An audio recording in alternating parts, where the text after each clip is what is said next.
the details of the correction on me. That realization just struck me now. Forgive me. We have the Director Legal, the Economic and Financial Crimes Commission, a senior advocate of Nigeria, who is ably representing this afternoon I said he is ably representing, yes, the chairman of the commission, Mr. Ola Olukoyode. You're welcome, sir. Then, of course, we have the cerebral ambassador, Shegun Ogunyanwo, also with us this afternoon. I hope I didn't mutilate that surname, sir. Okay. Fantastic. Okay, so we will go straight into it. No much ado. And as you all know, we are discussing the theme, restorative justice, the role of ADR in criminal justice administration in Nigeria. And I bet that at the end of this session, you would all agree with me that we couldn't have made a better choice of our faculty for this afternoon. But before the faculty commences, please welcome warmly the president of the college for his opening comments.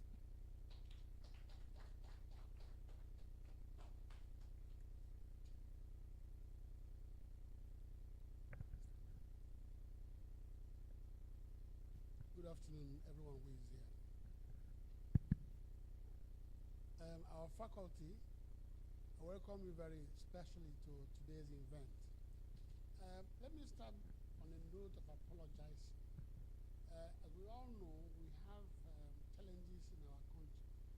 We live in very difficult times. We thought about canceling this program late last night, when we realized that the strike by the labor union was indeed a serious affair. Unfortunately, we couldn't just cancel it because we are afraid that if we did, it would still be the same thing that if we had it to go on today. As you will know, most offices are closed. Most civil servants, even private workers, are not going to work. So I think that the reason why we have almost an empty hall is that the strike, most people would have thought that even this event wasn't going to take place. I apologize for what we are having this afternoon.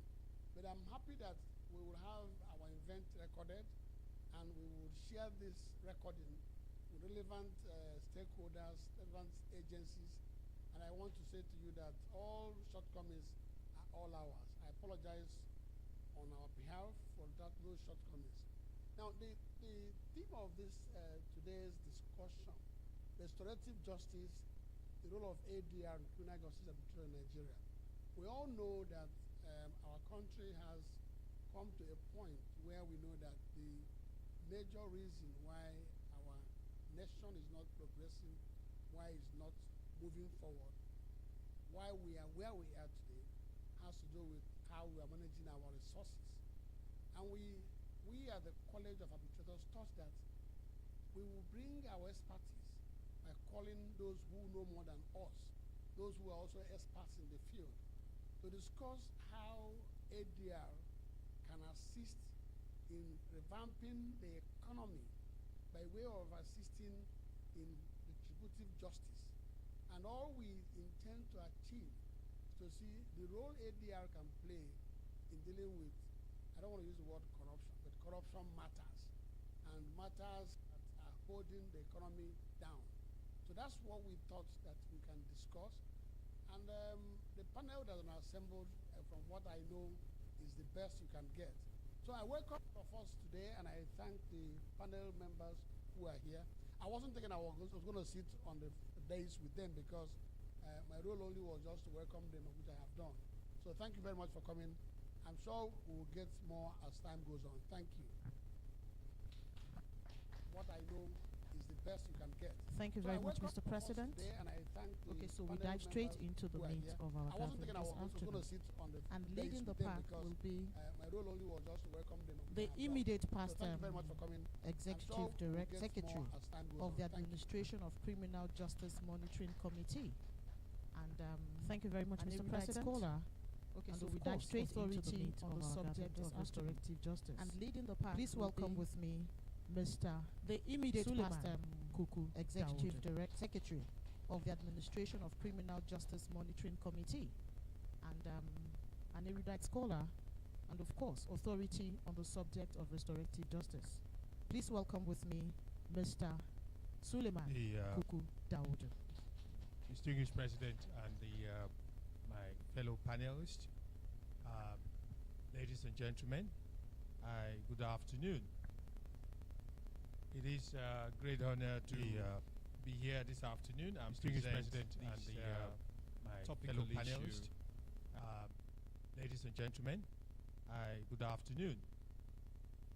It is a great honor to be here this afternoon and present this topical issue around our criminal justice, and I'm very much take it as a very privilege to be part of it.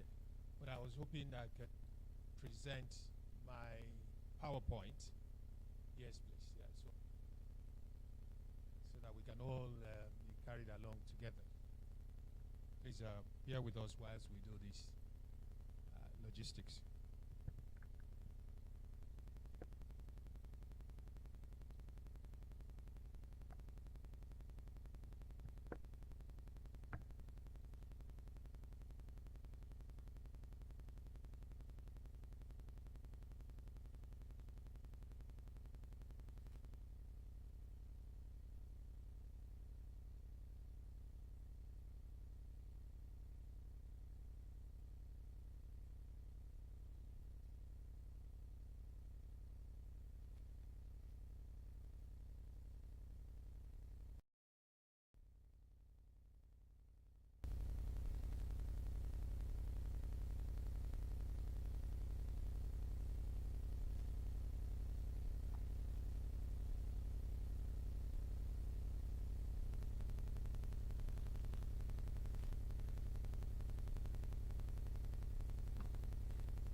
taking place at the police station, some things need to be done, and we probably touch on that in how to do it properly and legally or lawfully, so that they are also very much transparent and accountable to the system. The second stage, I said, is the adjudication stage, which is happening all the time. And I've said large number of those cases that comes up for adjudication, especially at the lower court, are being settled day in, day out, especially within our magistrate court, the area court with criminal jurisdiction, and also in some states that have customary court that has a criminal jurisdiction. And you'll be surprised how many of those states of customary court do have criminal jurisdiction, especially in the north. So they are always settling matters, whether with the prosecution on the side or on some other arrangement or other being initiated by the bench themselves or itself, and these cases are settled. And the other instances that you will have is the practice of plea bargain, which no doubt it's another form of alternative dispute resolution. You're welcome, Milo. In criminal proceedings. So for this purpose, however, we are looking at restorative justice as one of those means of alternative dispute resolution. And that's the focus of this paper. So what is the restorative justice within the criminal proceedings? And it's been said that it's a theory of justice, emphasizing on the harm caused by criminal behavior. And please do take note of that. The harm itself is the focus, not the actual actus reus. But it's also a philosophy of crime and the punishment, focusing on repairing that particular harm caused by the crime to the victim and the offender and the community. It's a very much peculiar and new phenomenon. If you ask me, many of you are not aware of this concept, which is why it's also a very good forum for us to be always advocating and raising awareness of these principles or theory of law. The important thing to note is that it emphasizes on the importance of engaging the victim itself and consenting to that engagement with the offender, and the offender itself expressing the readiness and guilt to face the consequences of his action, and also at times it extends to the community level, that the community will also be involved, where the offending the victims are actually the larger community in the resolution of those crimes. So in essence, it is to protect the interests of the victims, the offenders to a large measure, and then obviously the society at large. That is the restorative justice. It sounds bizarre in a way, even as it sounds, alternative dispute sounds bizarre or strange to many. And we've now extended to the fact that not just the alternative dispute resolution, but you will have to be bringing the offender and the victims together, expressing guilt, expressing apology, direct apologies by the offender, and sometimes and that's premised on the basis that the victim is happy to take such apologies or some other compensation. Sometimes you get, but that is the whole essence. Again, that is something we will come up with in terms of how the practice, in terms of how it's actually practiced. But let's deal with a bit of more concept. At the extreme end, it's also confusing with what you call a transitional justice principle. Transitional justice is also another alternative dispute resolution within the criminal justice system. The difference with that is that, as I said here, it aims to foster reconciliation between offenders, and rather than a particular person. Transitional justice is the more larger group or society or community rather, rather than a particular individual person. Individual is the starting point of restorative justice, but it doesn't stop there. Sometimes it also extends to the society or larger group.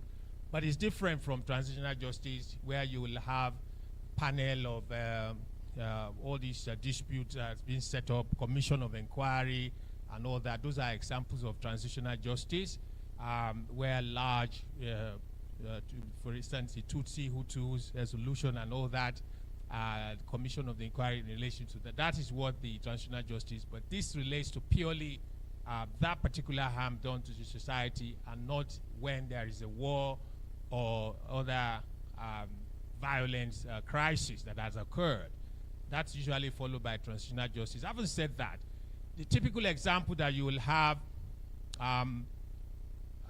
depicting that sort of a larger group operation or restorative process is the de-radicalization program of terrorist and extreme violent cases that is currently going on, both in Gombe, Bauchi, where the government has, all those that are involved in the Boko Haram crisis are the defendant. Even when they are discharged, they are taken to the de-radicalization program, and it's going on as we speak. The Borno state government has also commenced another form of de-radicalization, and this time they are leveraging on what the failings of what the federal government is doing, and they are setting up their own separate reconciliatory and rehabilitative program on that school, transitional justice school, restorative justice. And we will get to hear more of that. Let's progress and go to the next one. And the focus, I think I've said that in many words, is from punitive measures to prevention of further harm is what the restorative justice is about. That is a very huge phenomenon to say, how on earth do you intend to curb, to prevent further harm where you are still facing the offender and the victims are still facing each other, and how much can you achieve, especially within our local context, how much could that assuage what has been done or the harm that has been done. That's something that we will look into as we progress, but the focus is what I've just said, actively involving the victim, offender, the community to address or repair those harm. And rather than relegating the victim, the focus is more on the victim. Let me move on and we'll speak more on that. So it says it's to promote healing and rehabilitation for all involved parties. And that's restorative justice. If that is the case, again, he's saying, apart from just not punitive and punishing, which it takes a while, it takes a long time for us to reach that point that you would then sentence that particular defendant. And that is the starting point of my discussion. Why wait for that long process before we get to the punitive of sentencing or such other sentence that may be given by the court? Whereas RJ is much focused on that direct result of what has happened, the harm that has been caused, and it seeks that philosophy to create a more compassionate and participatory system. Not only addresses the immediate consequence, but also promoting healing and rehabilitation, as I said. It sounds very, very philosophical, and that's why I've also referred to the, if you look at the financial crimes, and that's why I've put the EFCC and the perpetrators, you then wonder what sort of harm and rehabilitation and healing could go on in financial crimes that are touching on the public funds and all of that. Would you expect then the EFCC to bring the offender and then who will be the victims? The state, who will be representing the state at that sort of sitting? Why would they be engaged? Is it not to deal more of a plea bargain? Or should we then say that the plea bargain is taking the position or taking also the shape of a restorative justice? If that is what, and I'm sure my director will address us on that format. I think most of his presentation will be centered around that. But that's just to show the focus and also highlight more of the concept of that restorative justice. So if you please talk about more of philosophy, and I'll go quickly around this because we still have a bit of cover and I know I have limited time. So he said it's transformative approach. And so in essence, he believes RJ process offers the victim over the offender the benefit of being properly reformed and not through the punitive punishment, which I will also come back to. I'll refer to what is happening to the Boko Haram defendants presently who are still in Maiduguri and hoping to get a trial in Kainji. And we have been on that since last one was in 2017. Some of them have been charged as far back as 2019, but they've not been arraigned, even as bad as it were that they actually perpetrated that heinous crime of terrorism. But then they are still there, not arraigned, some of them not also being charged. Some of them as far back as 2014 that they've been arrested, some of them have not been charged. Well, anyway, that is just to show you the background of why we need to think outside the box around some other form of model that actually deals with the seriousness or this transformation that we're really hoping to get or to achieve. And that is what the RJ is addressing. So transformative approach to crime and conflict. And that's a very good point. Conflict, you will have that more in transitional justice, and the crime, you'll have that in more restorative justice. That's another fine distinction. But then sometimes they actually goes together. You don't distinguish the conflict and the crime per se, especially the terrorism and extreme violence cases. So it says the relationship restoration is also an end. But that's where you see, will that apply at the lower end to minor offenses? Is that what the case should be, that this restorative justice that Mr. Suleiman is talking about, we should be talking about minor offenses between neighbors, assault, and theft of this minor thing? Will that be what you say apology, you slap me once, twice, we fight, and then you say I need apology from that and it's resolved? But you say, but that's already going on anyway. The police are always doing that every day. And even at court, as I said, the magistrate will perhaps say, I'm withdrawing my charges, I'm happy to let go. But this is a larger concept within which we are talking about. And we will show that how it is done in terms of it actually need to be institutionalized. And it is only when it's institutionalized that it actually makes sense and not becomes a theory. Otherwise, this is theory. So let's go be theoretical and look at the philosophy behind the restorative justice.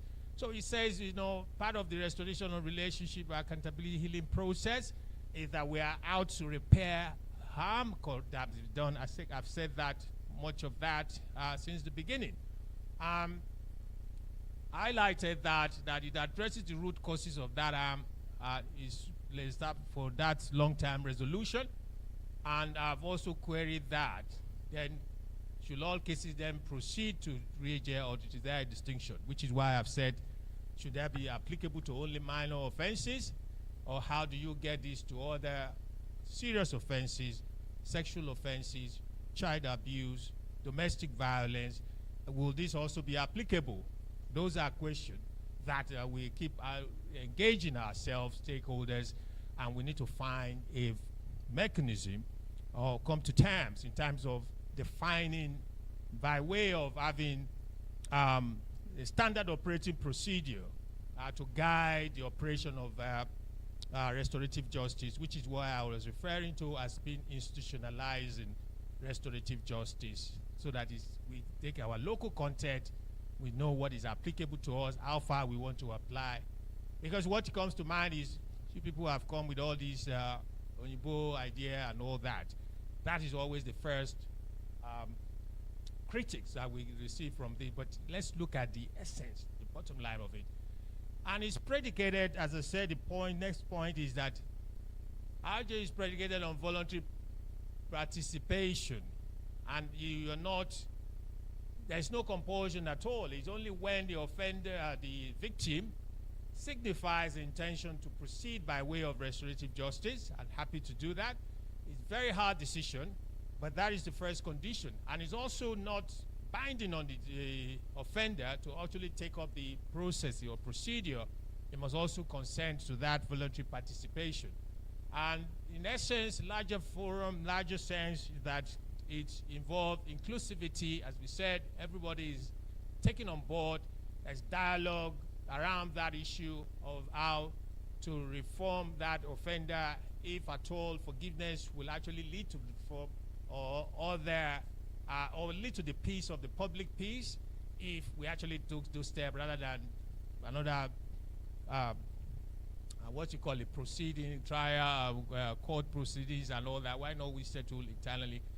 And more essentially, the essence of accountability and responsibility is also key as a part of the philosophy of this concept, and also to the extent that is only when it actually leads to the offender being responsible, or there is a benefit accruing to the community by way of using that approach, and it's not an escape route to escape the traditional justice system or bypass all of that.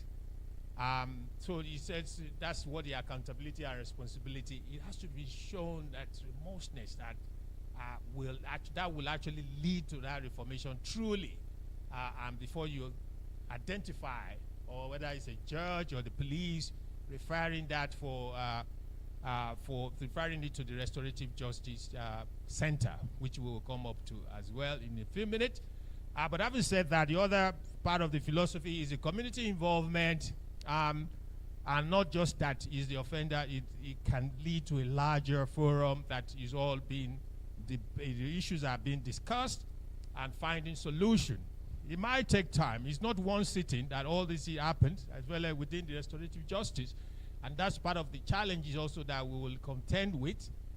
We might actually come back to the same point that an adjournment, are we going on today? Sometimes you will find out that they will not be proceeding because the facilitators are not there. And we'll come to that. Who are the facilitators? Who takes on these challenges? Who conducts this RJ? Are they well trained? Who is training them? How trained are they? How ready are, how available are they? Because we'll come to that anyway. Let me leave that. So it is also focused on prevention, addressing the underlying causes of criminal behavior and promoting, it's saying it break the cycle of crime and contribute to a safer, harmonious society. It also, in a way that said, in terms of protection of human dignity, and I've referred to those Boko Haram defendants in Maiduguri and Wawa and Kuje detention facilities, and many other detainees who are detained without their cases being progressed. And I'm glad that Milord is here, that we've worked together on those sort of cases, highlighting one by one cases that have continuously been on the court record and docket for years without taking steps to get to that, and they are in custody. So you wonder some point, many a times, these have been the points that have confronted the most of the practitioners, that most cases, these defendants spend even more time than the sentences that they will actually without taking steps to proceeded timely, and they are in custody with their trials or proceedings. Many a times, that is what the point restorative justice seeks to also protect the practitioners' dignity, that don't keep people in most cases necessary. These defendants spend even more time than the sentences that they will actually. So it offers profound alternative to traditional justice approaches, but it's not an escape. That is what the restorative justice seeks to also protect. Whether that's the concept, the philosophy, and all that. We're getting more practical now. Follow the other route.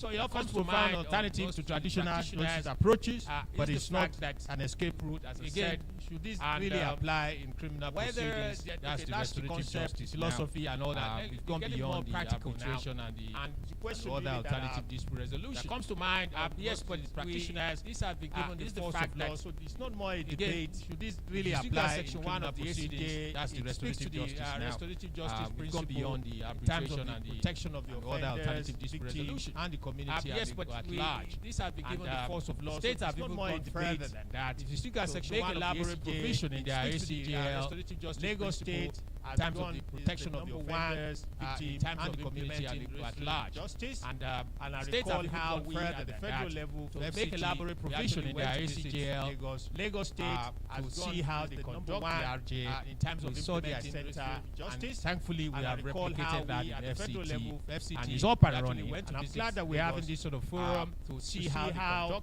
this college also and other arbitration. Thankfully, we have replicated that in FCT. It's up and running. The center that we're having this sort of actually be able to implement this college also and resolution. So Delta is also a very good example of support the center.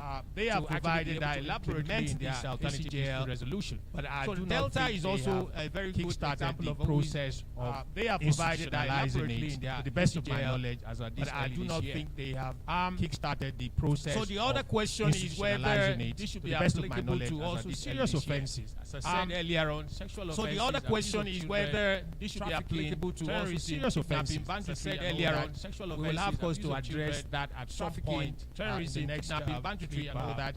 We will have cause to address that at some point. The other question that's also raised is as well. What then happens to that person that's gone through the RJ? What then happens to that person that's gone through the RJ? Is that person discharged? Must there be a conviction? Must there be a conviction before recourse to the restorative justice? Otherwise, recourse to the restorative justice. Not an escape route for traditional justice. It is not an escape route for traditional justice system. Complement traditional justice system. And every serious-minded person. This theory you are bringing. Would that end those just to everybody being let down? Whatever offenses you will be discharged because you have gone through restorative justice. And these are issues that are being the practitioners and continue to engage them. But we will have cause to discuss that. The simple answer to that is that it depends on how institutionalizing it, and that's what we are promoting to ensure that this concept is not just a theory, but it's institutionalized. And there are processes that have to be gone through. We will have forced to, so that in some cases, yes, it might be a case that the first offender will probably let go by way of caution, the usual way it happens. The SGA also provides for that. So it depends on the offense, the circumstances and the offender, background, the antecedent. Does he have criminal record? Is it the first time? Is it a minor offense? Will it lead to discharge? Will it help? Or must there be a conviction? Then it has to be referred to the magistrate to endorse the whatever agreement has been done. We'll come to that. And again, it's also a question whether all these concepts, beautiful as it appears, is it actually sustainable in our criminal justice system? We're still struggling with the traditional justice system. You're coming up with RJ Center to do that. Will it be sustainable?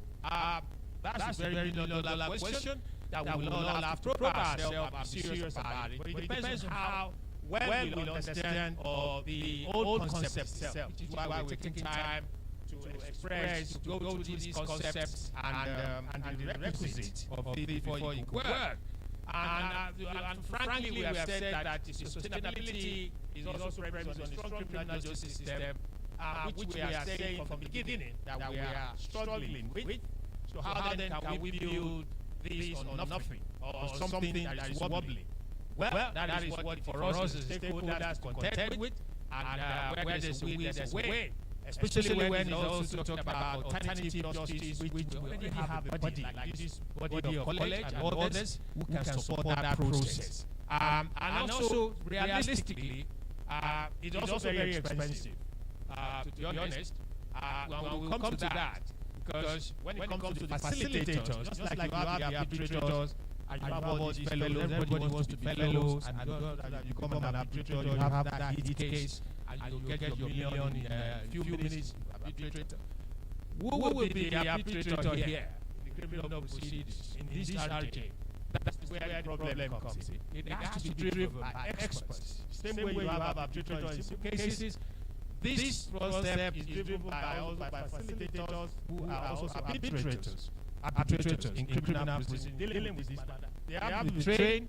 They are the question whether they will have when they are trained. Just like Lagos is confronted with, they train a lot of facilitators, and now they are also asking this to need to be paid. We can't do voluntarily, and who is going to be paying them? Ministry of Justice, courts, and all that, something that we'll deal with when we're facing challenges. But it's an issue that we have to confront from the beginning. It's expensive. And we have asked how many of us will be able to do voluntary work. Lagos is struggling. At the moment, they are the first place setter. But then, credit to those who are actually volunteering. And there are quite a number of them. So how many of us will be able to support? And that's something that we'll put on the take home for us, so that as we qualify also for arbitrators in criminal alternative dispute in criminal proceedings, how much sacrifice you do, especially at this stage, that you are not going to be paid a lot. Anyway, we'll come to that, and I'm glad that the director for the RDS Center is here. So quickly, I also run through the government, which might not be unnecessary because I think I've dealt with that. Yes, the counter, there will be inclusiveness, there will be accountability, and preparation, restoration, empowerment, healing, flexibility. Is what we are saying is also a major asset of this concept. It's not that courtroom proceedings, the fear of hearsay evidence, all that admissibility are not there, and so it gives that room for expression on the part of the both offenders, both victims, and all the other members that are participating. It's not that threatening as you have in the courtroom, and it's not beset with all those precedents and also criteria and all the rest of the evidential issues. So the educational issue, let me look forward. Again, it's a collaboration between the legal system, and it's not meant complementary and not replacing them. Accountability issue, and in the end, we are hoping that it will contribute to a holistic and human-centered approach. That's also a key word I not highlight. A holistic and human-centered approach to addressing harm and fostering a sense of justice. Another beautiful word or phrase. Fostering a sense of justice that you, no matter what happens, everyone will go out there and they'll be happy that I've been able to express myself. I've been able to express how this harm has caused my family, affected everyone, and the defendant also is appreciating how the significant harm that has been done to those person or family or the community, and is ready to make a reform and also compensate and all the others, and obviously community well-being here at the end of the day. Okay, so the school of thought in the serious, how much of this should apply to serious offences. Some of us on this side, we have seen that perhaps RJ is more applicable with the serious offences than even the minor offences, because those one will continue to go at the police station. You will not be able to at lower court, except the RJ Center really get on hold and get to be in charge of that processes. And that's the only way we can rest assured that those minor offences are actually be caught up within the restorative justice, only because of our sentiment and because of our sometimes we say that lack of seriousness on our part, with due respect. Again, so we're saying this will be more relevant where you will have more serious cases, and I've said that the Boko Haram cases. So the question then is, I know that many will be very concerned. Say, so you are creating a forum for the terrorists to actually escape justice. But then I've referred you to people who are likely to have been sentenced to 10 years and they have already spent 12 years. So those will be 7, 10 years, and probably need to spend 7 years, but they already spent 9 years because of just abandonment of those their cases. And so that is what led Peru government to say that we will not adopt federal government radicalization process. We will do our, so as we speak, Peru state government is doing their own RJ qualified radicalization, and they are not referring cases to the authorities. So they are just granting amnesty and following up the healing process or rehabilitation process. They call it the rehabilitation process. So all those low-level people that are involved, whether they reckon that they were forced to participate or they are the low-level participant, and even some mid-level as well. And that's because they have seen that this is not working. The traditional justice system is not working, and they have to take responsibility for all of that. So we have said that there is no reason why that should not be employed, even with serious cases, if properly managed. And that we will always be employed the same sort of methods, mediation, facilitated dialogue between offender and society, and addressing the root cause of that radicalization, and developing strategies for rehabilitation. That is what it's all about. It's very deep, and it goes to the length of your understanding, appreciation, and your flexibility of mind, open-mindedness towards the concept, and it will help, especially when we are addressing the root causes that we have within our justice system.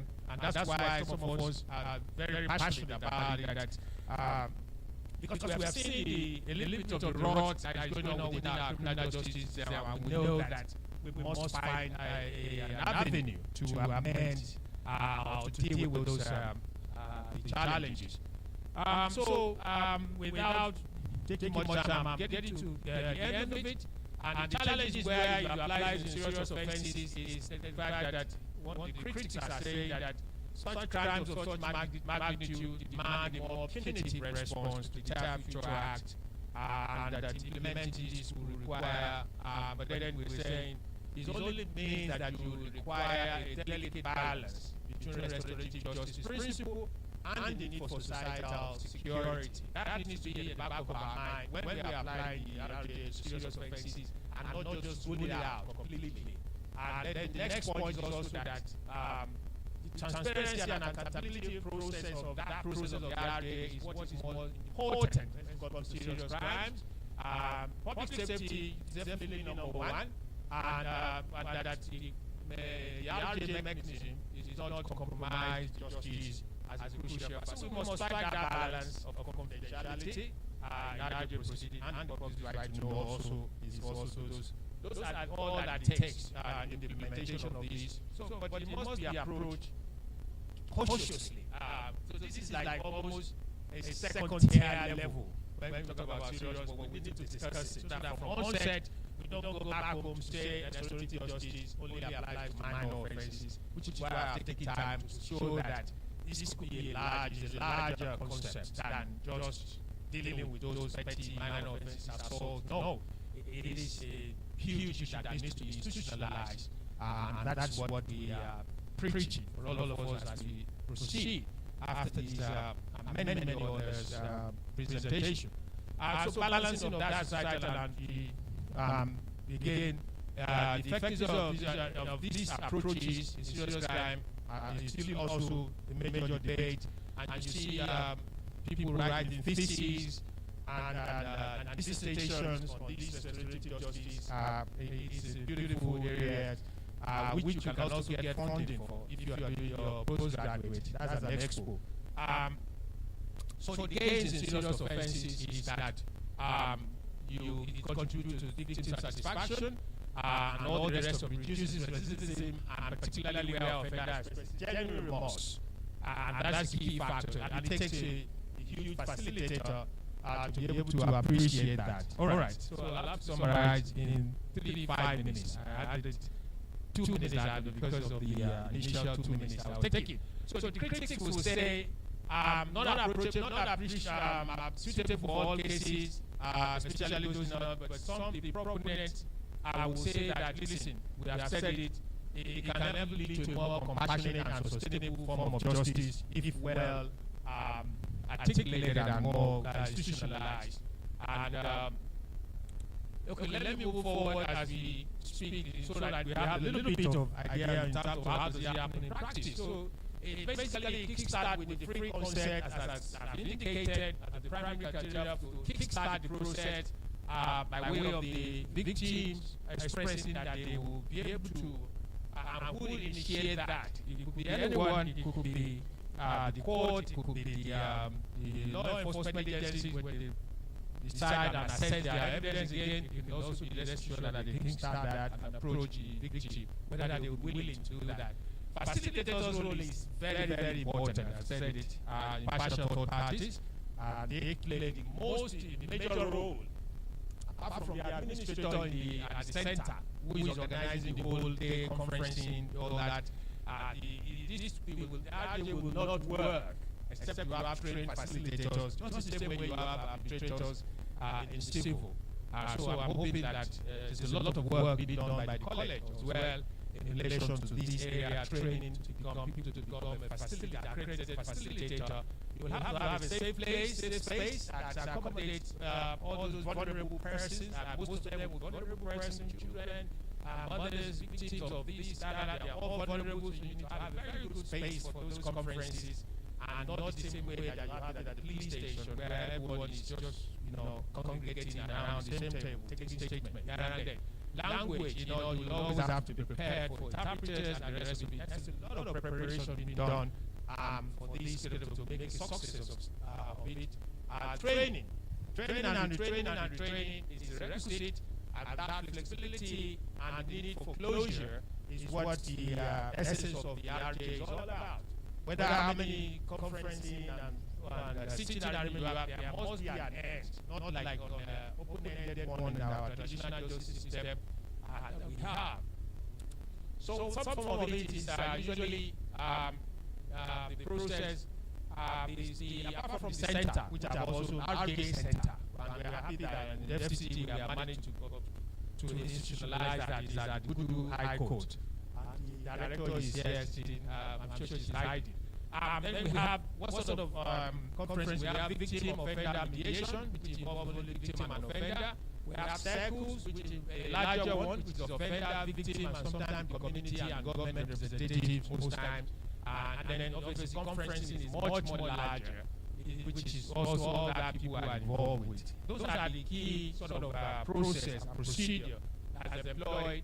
And who can refer, I said, the police at the pre-charge stage, post-charge Ministry of Justice Department, and then post-charge also the court itself will refer.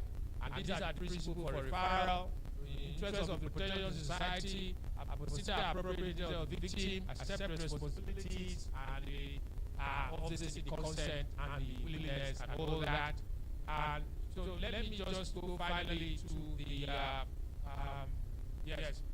the outcomes are there, that restitution, financial compensation, community reconciliation, and all that, and sometimes educational program. And the benefit again is the same.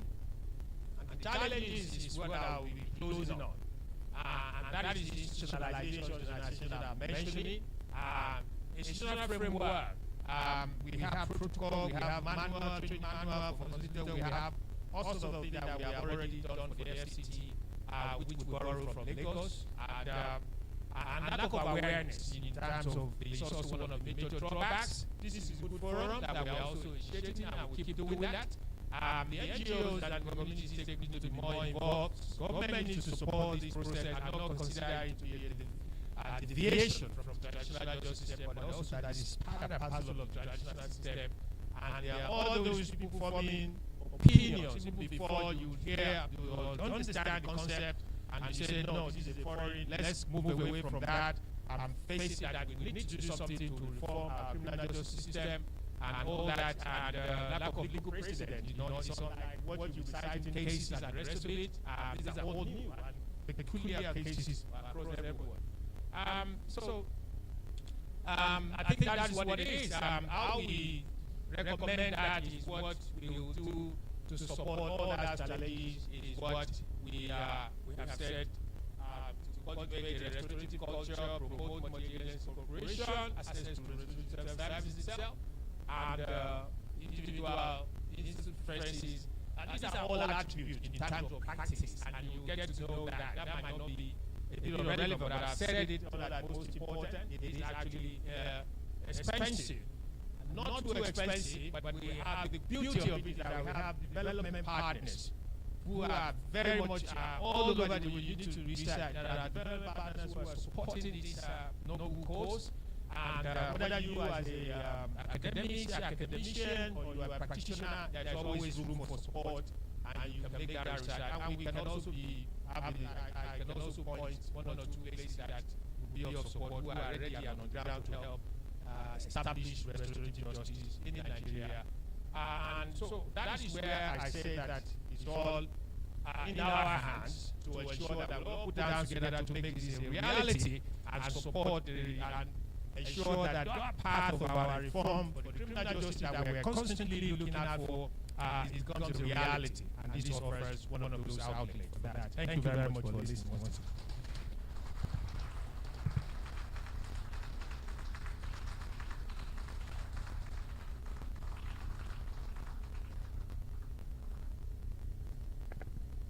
Thank you very much, sir. And I'm sure that warm applause expresses the appreciation for the rich presentation that we have just enjoyed. And some of the things I took note of was how he said restorative justice, seeks to address the root cause of harm for long-term resolution. And then he spoke about healing, accountability, restoration of relationships, and all of those. And I'm particularly happy for the mention of how it also helps to ensure the respect for the human dignity, which oftentimes is maybe inadvertently, but oftentimes abused in the course of criminal justice administration. Thank you so much, sir. We are most grateful. Please another applause for him. Before I proceed to invite the next speaker, please permit me to recognize the presence of the representative of the Honorable Attorney General of the Federation and Ministry of Justice, Mr. Latif Fagbemi, Senior Advocate of Nigeria, ably represented in this hall this afternoon by Mr. Rotimi Oyedepo, SAN. You're welcome, sir. We also have some sort of judicial blessing with the presence in this room of the Honorable Justice M.E. Aneni of the FCT Judiciary, FCT High Court, and also my Lord Honorable Justice Keke Meke. You're welcome, sir. We're honored by your esteemed presence. Thank you very much. So next up for his presentation is the Director Legal, Economic and Financial Crimes Commission, Mr.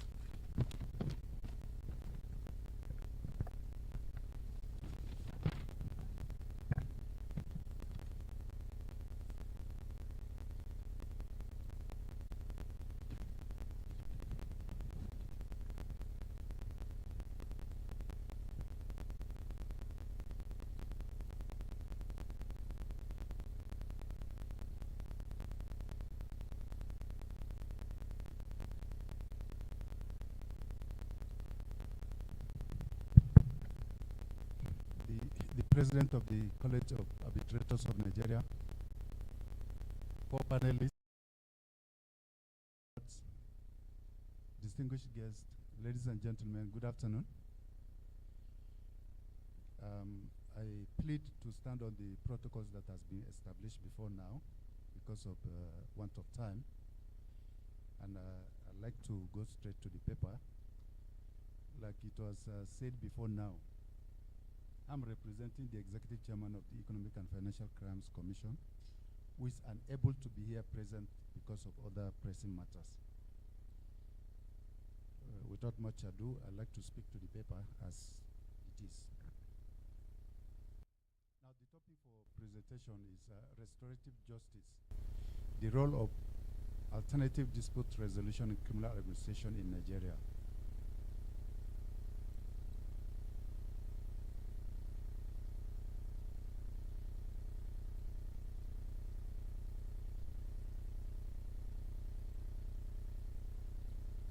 Now, the topic for discussion, I must say, is both relevant and timely, as it will be very educative and eye-opening, particularly to law enforcement and anti-corruption agencies like the Economic and Financial Crimes Commission, whose main mandate is the investigation and prosecution of economic, financial, and other related crimes, as stipulated by its Establishment Act 2004.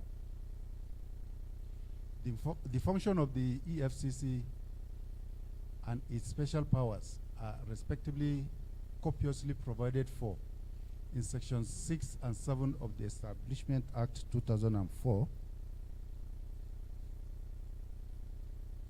whereas section 13 subsection 2 of the Act creates the Legal and Prosecution Department, whose primary duties inter alia is prosecuting offenders under the Act. Now, to the layman and the less or uninformed members of the citizenry, given the above topic, which is importing the concept of alternative dispute resolution in criminal matters. Now, to the layman, the nagging question would be, how is ADR, or how is the ADR mechanism relevant in criminal justice administration? Put differently, the question would be, can alternative dispute resolution be employed in settling criminal cases? And I think some of the answers to this nagging question has been offered by the first presenter. So if you have followed the presentation, that question might have one way or the other been answered. That is the question that law enforcement agencies, LEAs, including the FCC, are waiting with bated breath to hear the answer.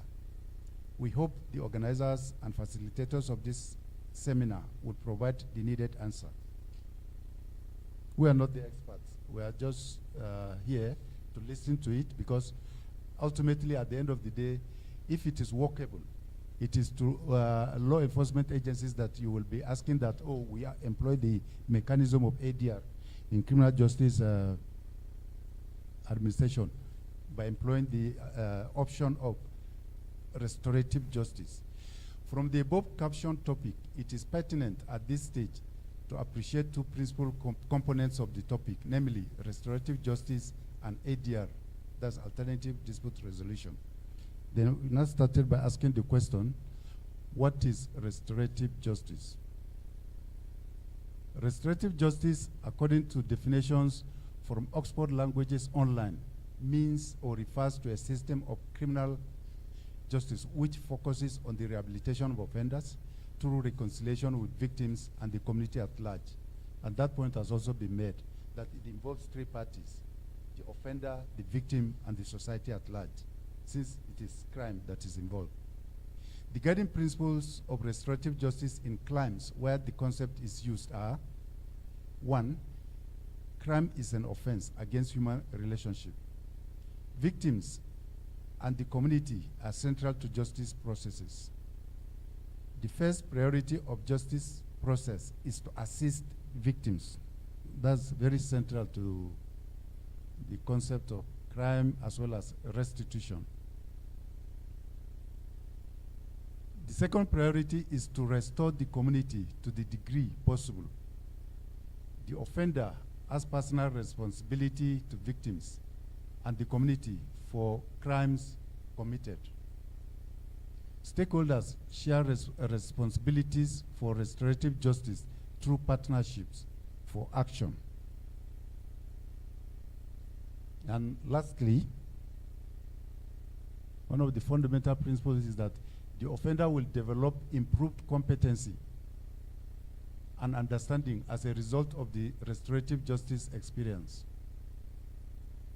The primary stakeholders involved in the criminal justice system, from what has been said above, who would benefit from restorative justice principles include the crime victims, prosecutors, defense attorneys, the judiciary, law enforcement agencies, elected officials, service providers, and corrections officials, that's the prison officials and personnel.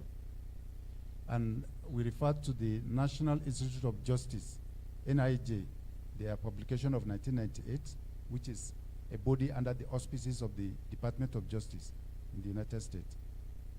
The 5 components of restorative justice and what are known as the 5 R's of restorative justice are relationship, respect, responsibility, repair, and reintegration. In other words, a successful restorative justice builds relationships, it ends or restores respect, it creates responsibility, repairs tattered relationships between the offender and the victims, and reintegrates the parties, that is the victim, the offender, and the community. So once it is well employed,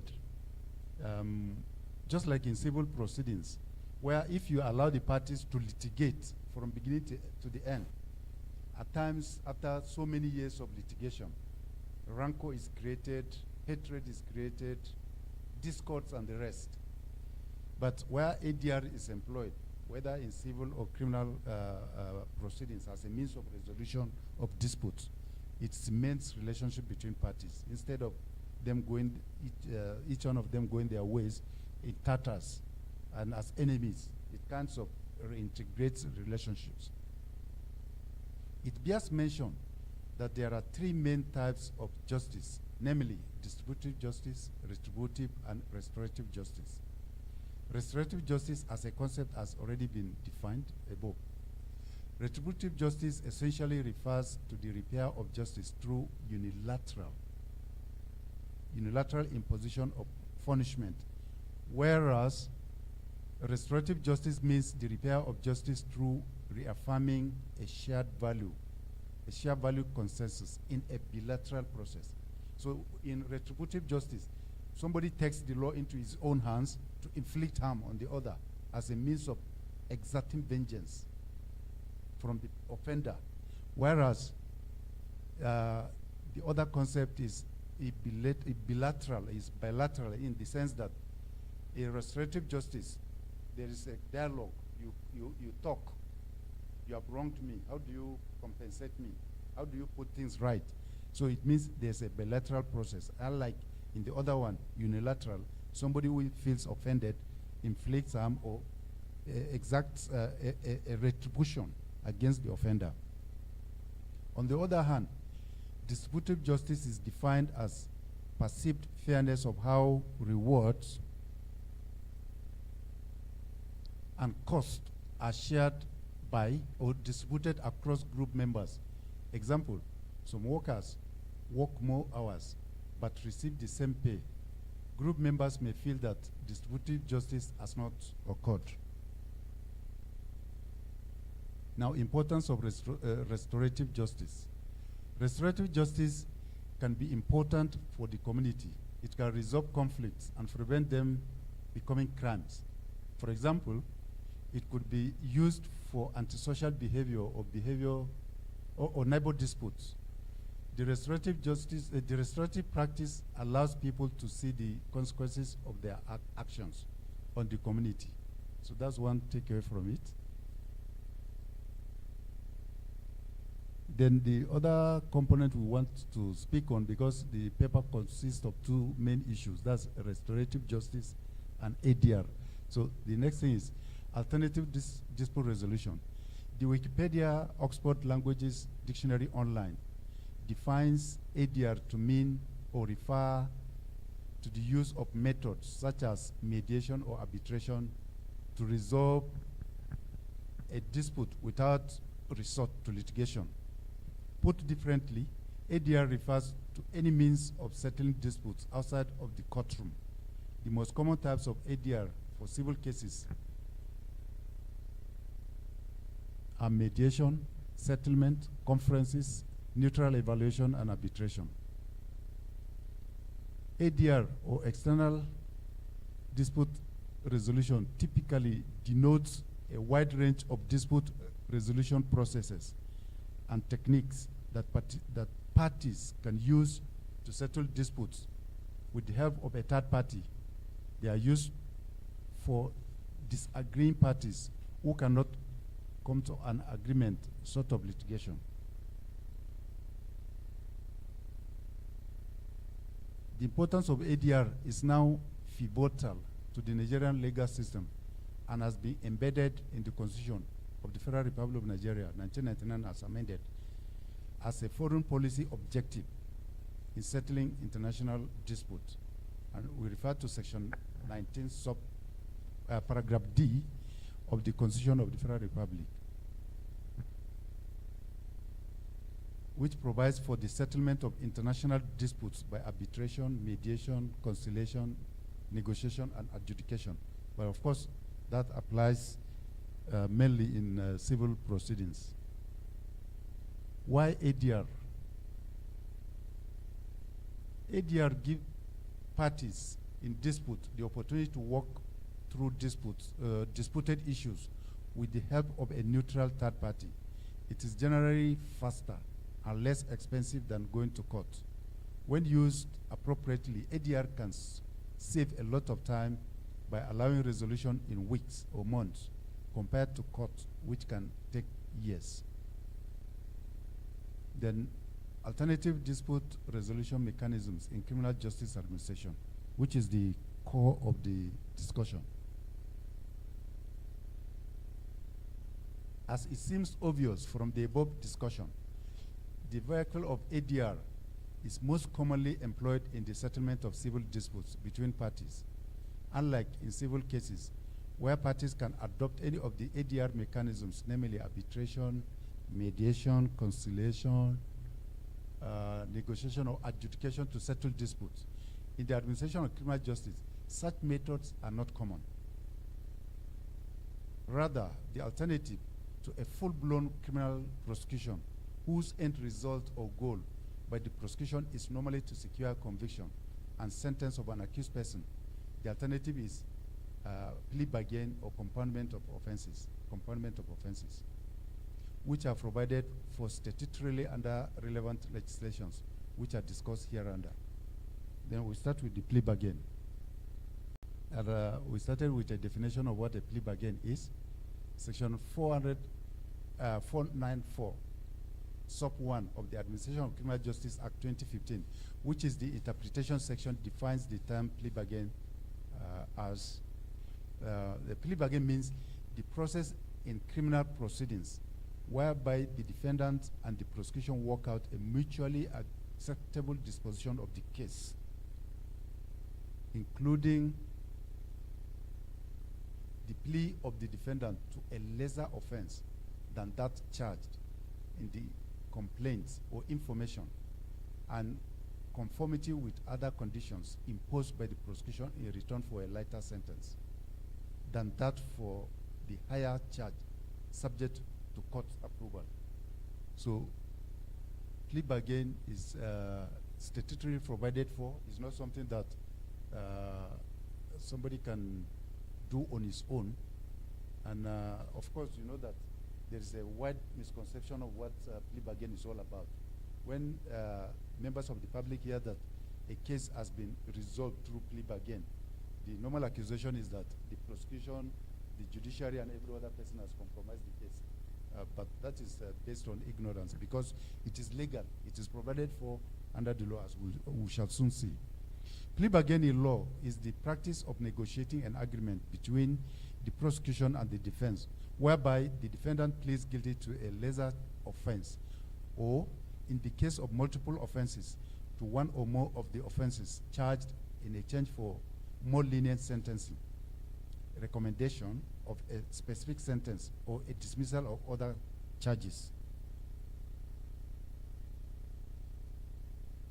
Now, supporters of plea bargaining claim that it speeds court proceedings and guarantees a conviction, which is true.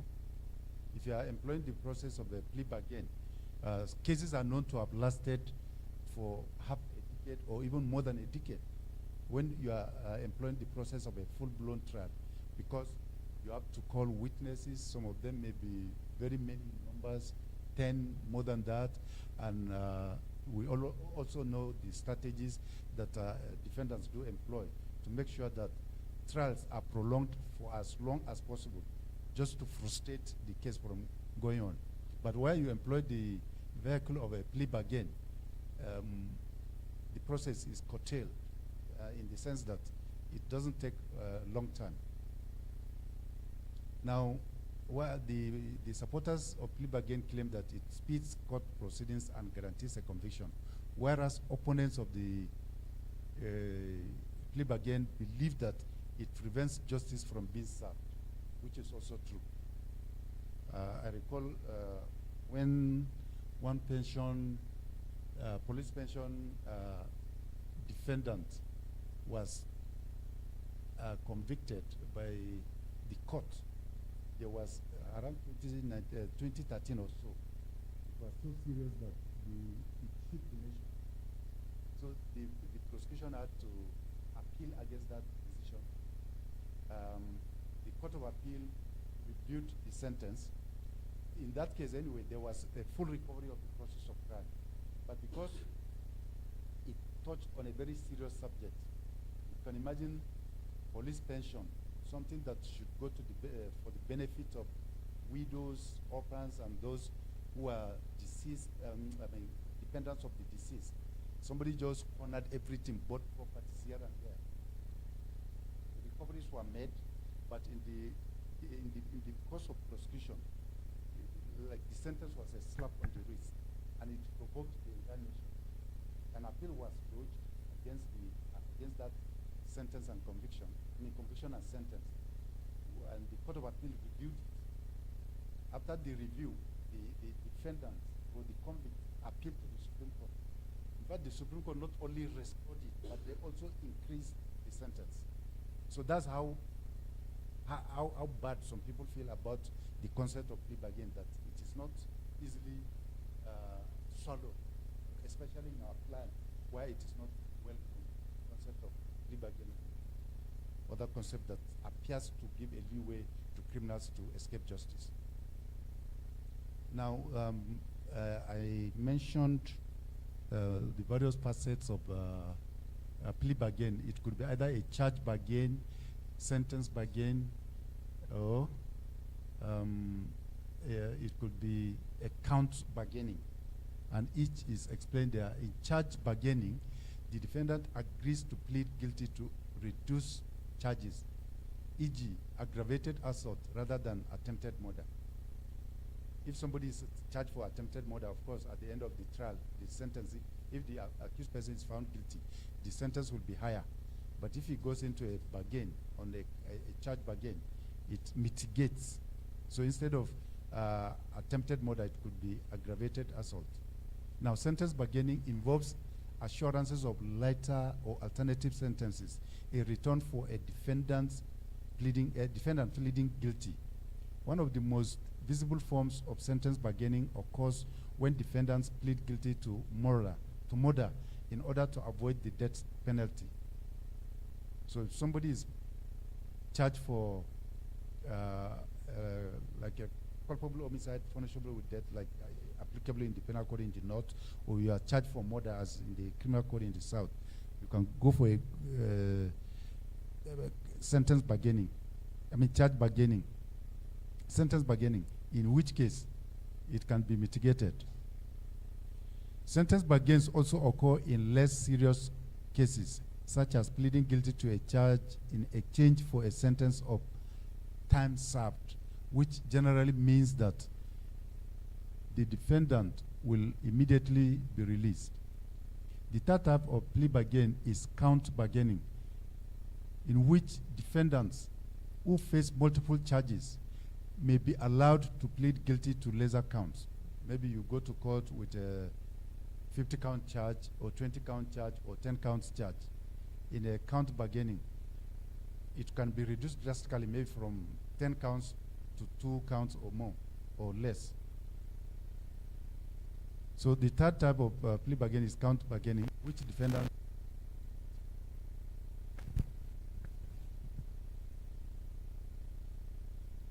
may be allowed to plead guilty to fewer counts.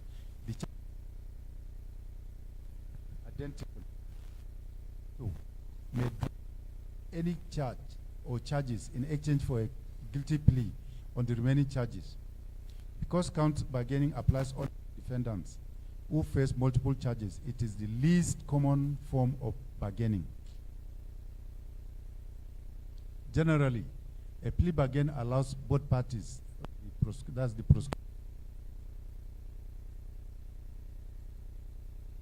trial, and may allow the accused to avoid the risks of conviction at trial on a more serious charge. A careful consideration of plea bargaining, as explained above, would reveal that in a plea bargain or in a plea bargain agreement, the accused or defendant is not entitled to a complete exoneration or acquittal from the alleged offense.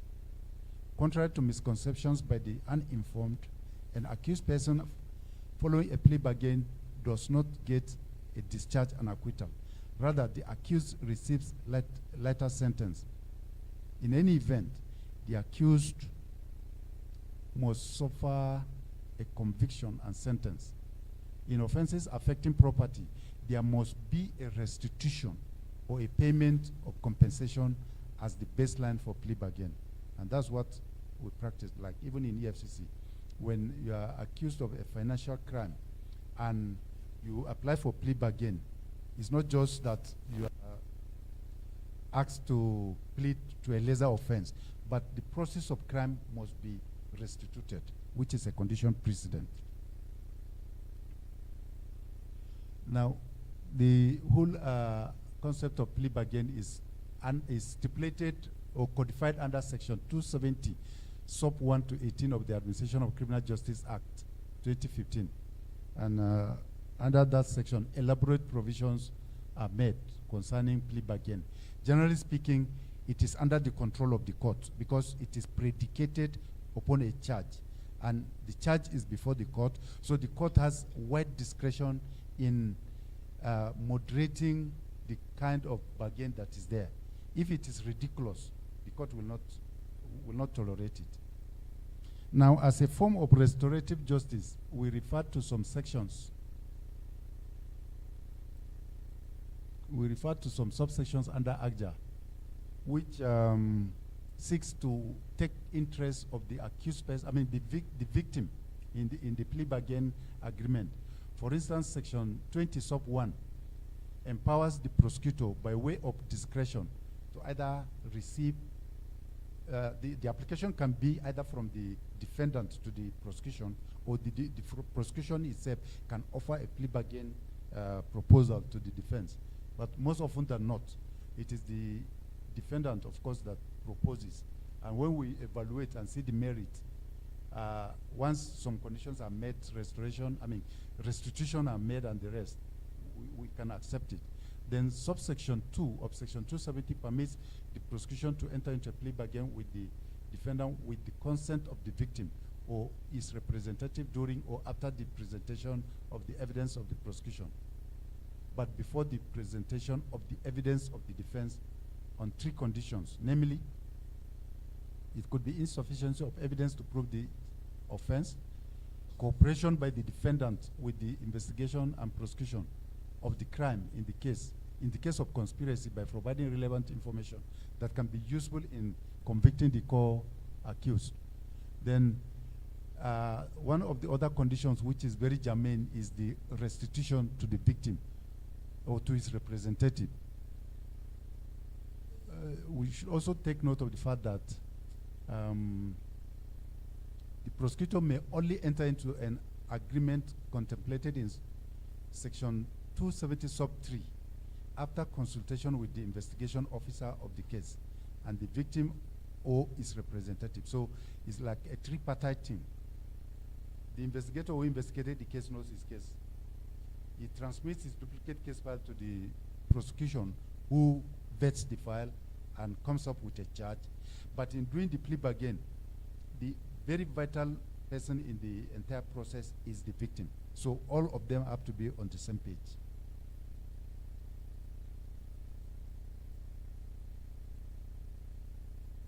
Then, with respect to the plea bargain, it is important to note that the prosecution is empowered to take reasonable steps to ensure that any money, asset, or property agreed to be forfeited or returned by the offender pursuant to a plea bargain are transferred to or vested in the victim, his representative, or other person lawfully entitled to it.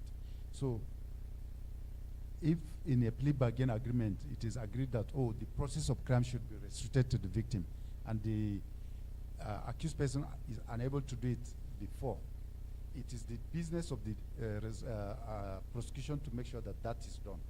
And I also refer to Section 11 of the Advanced Fee Fraud and Other Fraud-Related Offences Act, which even gives the prosecution the power to enforce that agreement. If there is any plea bargain, it can be enforced as a judgment in a civil case where the court makes an order of restitution or compensation. It is the business of the prosecution to do that. Then the other aspect of what seems to be an ADR in criminal proceedings is also compoundment of offense. And I refer to Section 14 sub 2 of the EFCC Establishment Act. And that power is given under Section 14 sub 2, which is that the prosecution can compound an offense. And one thing I need to highlight here, or to emphasize here, is that at times people think in compounding an offense, maybe I'm alleged to have misappropriated, let's say, 5 million naira. Other, if I'm a government official, I misappropriate 5 million naira. They think the payment of 5 million naira is the compoundment. Yes, it's part of the process of the compoundment. You must restitute the process. But what Section 14 sub 2 means is that the commission may accept such sum. Just like after the court has found somebody guilty, you have restituted the process of crime, the court can still go ahead to impose a fine. So the equivalent of that is what Section 14 sub 2 of the EFCC Establishment Act says. Even after the restitution of the victim, if you are compounding an offense, the commission may accept such sum as it deems necessary, which is the equivalent of the fine. And that amount by Section 14 sub 3 is paid into the Consolidated Revenue Fund of the Federation. And I refer to the definition of the word compound and the concept of compoundment of offense as decided by the courts in the cases that are referred to there. Now, from the above analysis of the two methods, of the two mentioned concepts of plea bargain and compoundment of offense provided under the Administration of Criminal Justice Act as well as the EFCC Establishment Act, it can be seen that there is a restricted or limited sort of alternative dispute resolution, ADR, and restorative justice in criminal proceedings, in the realm of criminal law, unlike in civil law where ADR is fully enforced as a means of dispute resolution.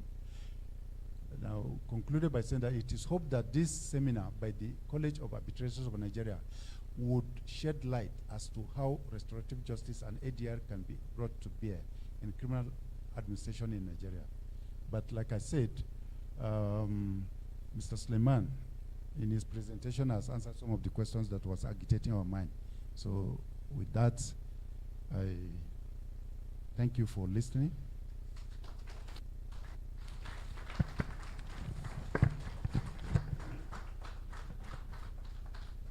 Thank you very much, sir. I think one of the things to note is the response we got from him to the question posed by the first speaker, who had asked, in the event of ADR in criminal justice administration, would it would it become a discharge and acquittal or not? And in his response, he notes that though ADR plays a role in criminal justice administration, he mentioned two mechanisms, being plea bargaining in their different forms, and of course compounding of offenses. And then he answers to say it does not and will not transform to a discharge and acquittal. But of course, maybe a lesser sentence and all of those. We are most grateful for that presentation, sir. Please, another warm applause for him. And now we'll go into the last presentation for the day. Of course, you can save your questions and your comments for later because our speakers are still very much around and will be taking those questions as the need arises. Our last speaker for today is the president of the Mediation Training Institute, an astute ADR practitioner, the very ambassador Segun Ogoniaunwo. Please, sir, the microphone is yours.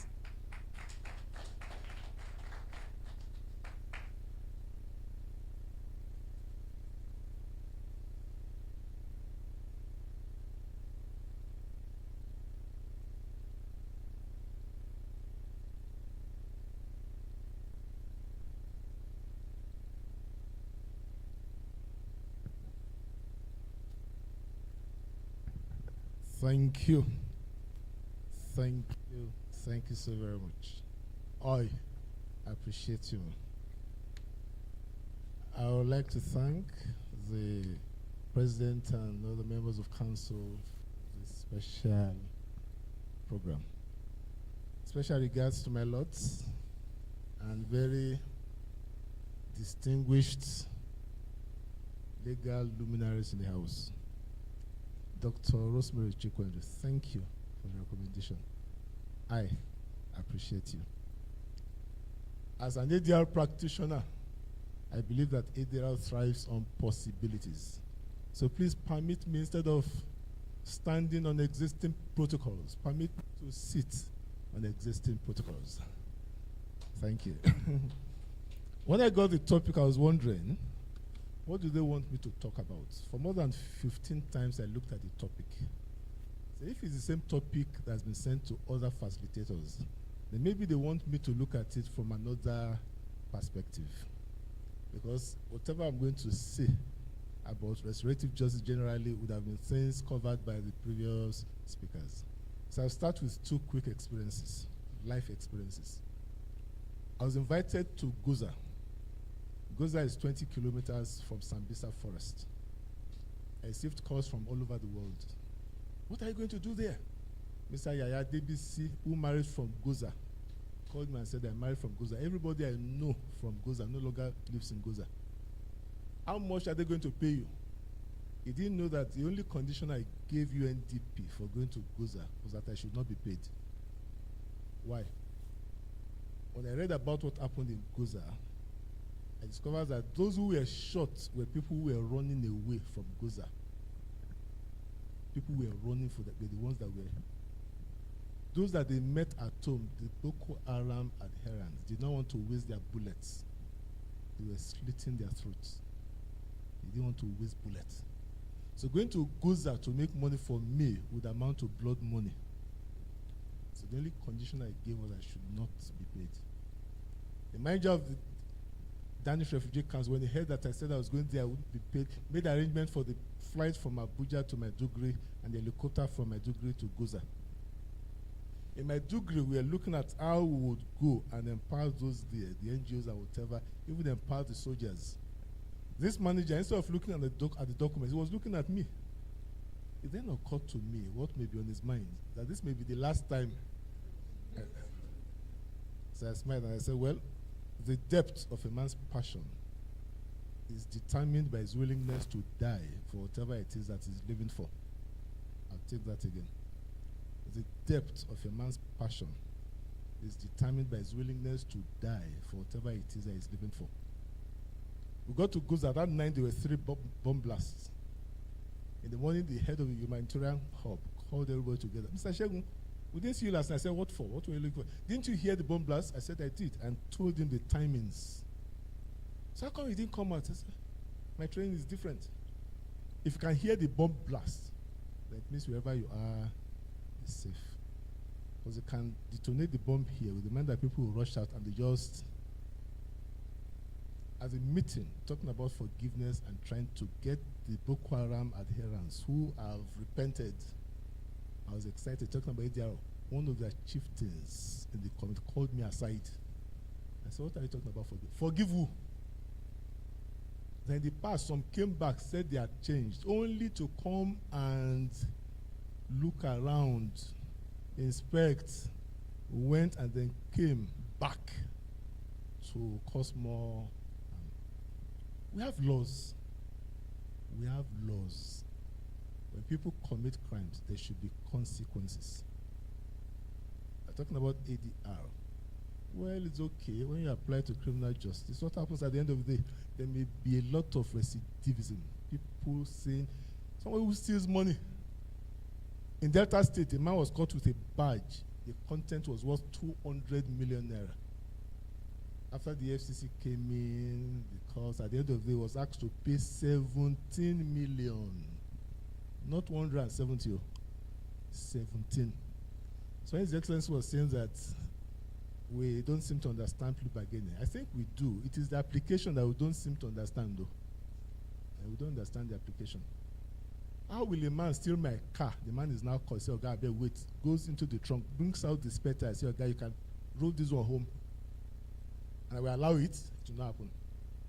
If someone steals my shirt, his coat, he says, oh, God, no vex. He removes the button, gives me and goes. It is sad.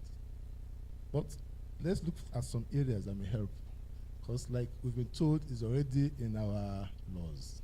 Section 17 of the Federal High Court, for instance, is even tagged reconciliation in civil and criminal cases. It offers an entry point for applying ADR principles in criminal cases. The section provides that in any proceedings in the court may promote reconciliation among the parties thereto and encourage and facilitate the amicable settlement thereof. Let's look at the next two slides. Adopting the literal rule of interpretation, promoting reconciliation among the parties to a criminal case would involve victim-offender mediation, and facilitating amicable settlement of a criminal case encompasses plea bargain. However, the extent to which this provision will an offender who is charged with a felony or capital offense is not clear. As amicable settlement of such cases, which will be tantamount to an acquittal without trial, a judicial prerogative which erases any criminal record will be clearly contrary to public policy.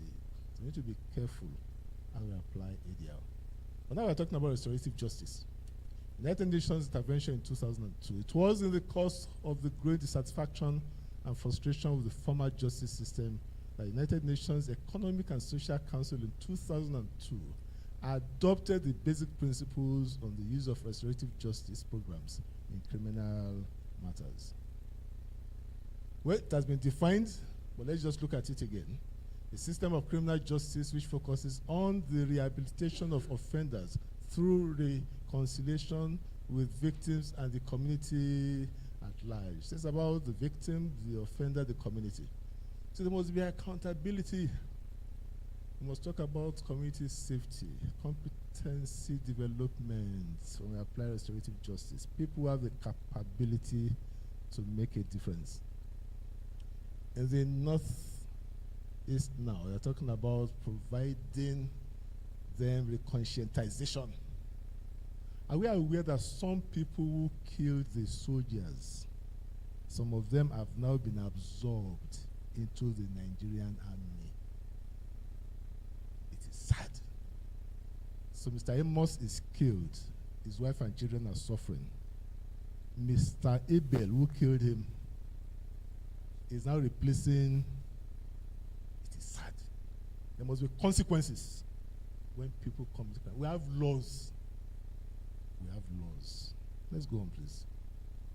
We have the definition, we have spoken about it, but the book, the little book of Restorative Justice by Howard Hare, says that restorative justice is a process to involve, to the extent possible, those who have a stake in a specific offense and to collectively identify and address harms, needs, and obligations in order to heal and put things as right as possible.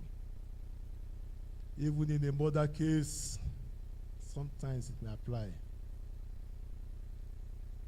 The great Justice Okuta. What did he say? Justice is not a one-way traffic. It is not justice for the appellant only. Justice is not even only a two-way traffic. It is really a three-way traffic. Justice for the appellant accused of a heinous crime of murder. Justice for the victim, the murdered man, the deceased, whose blood is crying out to heaven for vengeance. And finally, justice for the society at large. The society whose social norms and values had been desecrated and broken by the criminal acts complained of.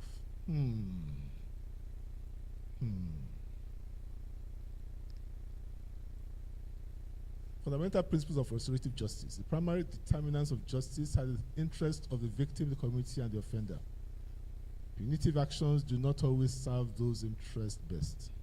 Crimes are against individuals and, to some extent, communities, not against the state or the law. Not against the state or the law. But why do we always say it's about the state or the law? It makes some sense because we all have contributed some of our rights to the state to prevent people from resorting to self-help or taking laws into their hands.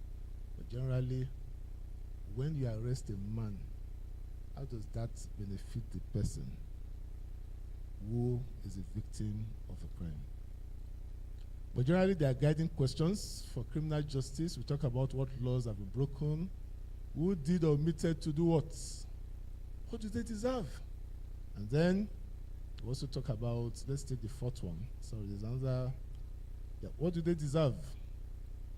Then for restorative justice, we are talking about who has been hurt. You see, it's double. What are their needs? Whose obligations are these? What are the causes? Who has a stake in the situation? What is the appropriate process to involve stakeholders in an effort to address causes and put things right? I'm rushing because when I got the invitation, there wasn't any timing. And I requested today, I got prepared for, I told the person I sent me, I can speak for 10 minutes, I can speak for 2 hours. Let me know how much time. So I've been told here now, I'll do this in 20 minutes. So let's see how far we can go. The philosophical roots of restorative justice. Humans are capable of reform. Is that always true? Generally so. Well, there are some people. Offenders should have the chance to make amends for their crimes to victims and take responsibility for their offenses. If an offender does make amends, then he or she should be reintegrated into the society. Moreover, offenders must also be protected from retribution so that society as a whole does not suffer from norms of vengeance taken. Especially when we have violent conflicts. When there's history of violence, there's this theory that when the history of a conflict is violent, it helps to perpetuate the divide and make more entrenched the dehumanization process. I'll take that again. When the history of a conflict is violent, that's a tendency to perpetuate the divide and make more entrenched the dehumanization process. If youths from another community attack my community and they kill people, I was able to escape. I believe that my escape was by divine providence. What will I do? I go and mobilize and command. If when they were trying to kill my cousin, they cut his hand and I catch someone from the other community, is it only the hand that will cut? That's why by all means we must try to avoid history of violent conflicts. There will be that vicious circle. And we need to be careful about that. Victims need a chance to confront offenders directly. Victims should have some say in the response to the crime they have suffered, generating options for the offender to make amends and pointing the path toward forgiveness. Victims need a chance to confront offenders. Sometimes it provides closure. A young lady who is raped in the neighborhood, who is afraid of all men, needs to know the person who actually committed. It provides a closure for her. Community members should also have a chance to participate in the discussion of crimes. Government's primary role is to preserve a just public order as a system. while the community's role is to build and maintain a just peace, daily behavior. The 4 arrows of restorative justice, as against the 4 pillars of criminal justice, the 4 arrows of restorative justice, otherwise known as the key values of restorative justice, are reconciliation, restitution, reintegration, and restoration. We have models of restorative justice. We won't have time to look at them, but I'll be sending these slides forward so that we don't take too much time. But look, let's just look at the headings. We have the state-centered models. We have the community-centered models. We have the victim-offender mediation, where you bring the victim and the offender. Sometimes there's a screen to prevent direct contact. So the person, and this person. So a man, for instance, who killed the breadwinner, when he sees the wife and the children, there's a way it can elicit in him some remorseful feelings. It helps sometimes.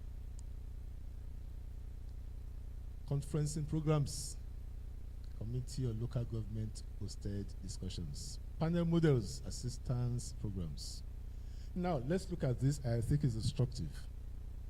The Nigerian Correctional Service Act 2019, Section 43(1) says that the Controller General shall provide a platform for restorative justice measures, including victim-offender mediation, family group conferencing, community mediation, and any other mediation activity involving victims, offenders, and where applicable, community representatives. Number 2 of that section says the correctional service shall liaise with the court and other relevant agencies in the provision of these measures under subsection 1. Restorative justice services may occur at 4 levels: at pre-trial stage, at trial stage, during imprisonment, and at post-imprisonment.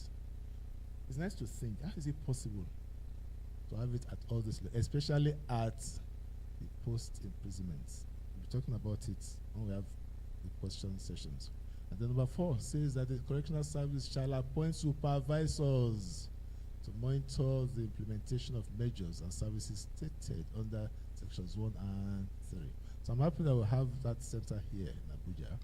And now that we're talking about arbitrators who will be taking care of restorative justice, and we're talking about money. Money is good, but money must be secondary in the things we do.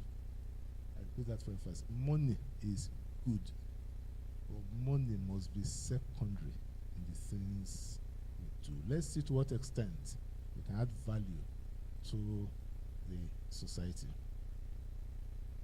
In conclusion, as against the popular criminal justice system that focuses on punishing offenders, restorative justice focusing on repairing the wrong caused by criminal behavior.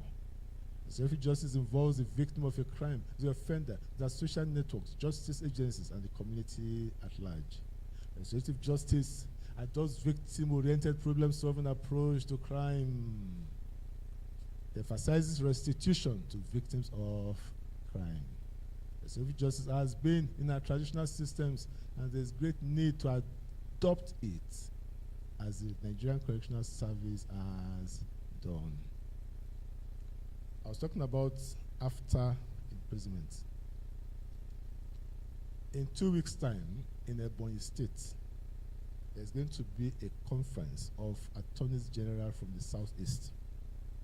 They are focusing on how to do this. And part of the proposal is to have farm settlements. Based on the different crimes, somebody can be out of and then go there to serve. The produce, the government will give 60% of it. They'll be saving it for the person. So while you're even in prison, you know there's a project that can fall back, or you become the full owner of it when you come out, employing people, and can become more productive to the community. The great Emerson says that we shall meet if we are related. That I'm here today shows that we are related, and I appreciate you. Thank you. Thank you.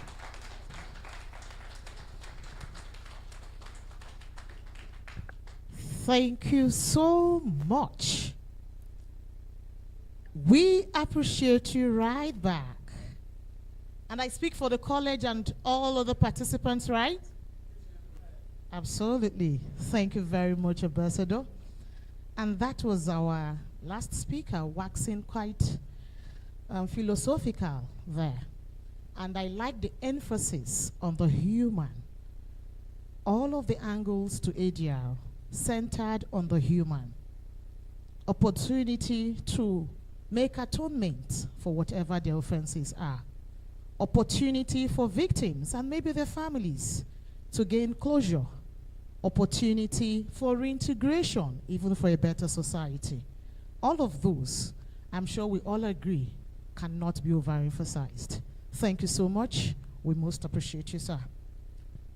So, and thank you too for all of you for relaxing and patiently waiting. As I had promised earlier, and as was advertised, of course, we have only 3 speakers and we're done taking our speakers. But before we allow you the opportunity to lend in your contributions to this conversation, please permit me to welcome to the microphone for a message for us from the Honorable the Attorney General of the Federation and the Minister of Justice, Mr. Fabemi, Lateef Fabemi, SAN, his representative, oh, sorry, I had a correction from the audience, Chief Lateef Fabemi, SAN. My apologies. So, of course, ably represented by the Special Assistant to the President on Financial Crimes and Public Prosecution Compliance, Mr. Rotimi Oyedepo, Senior Advocate of Nigeria. Please a warm applause for him.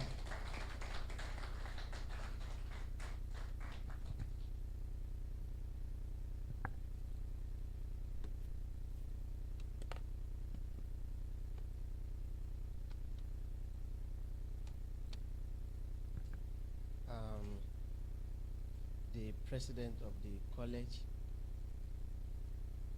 the most distinguished senior advocate of Nigeria, the discussants and resource persons here present, my lords here present, the distinguished participants. Let me quickly say that in Yoruba land, when you are a prince, you can't be a chief. So my direct boss is a prince from the north central part of Nigeria, which is Kwara State, and by virtue of his birth, is eminently qualified to be the king of the town. So no one can confer chieftaincy title on it. Thank you. He had wanted to be here personally, but he was unable to make it. So he has directed me that I should come and represent him. And he has a message as the MC had indicated. And I'm just going to proceed.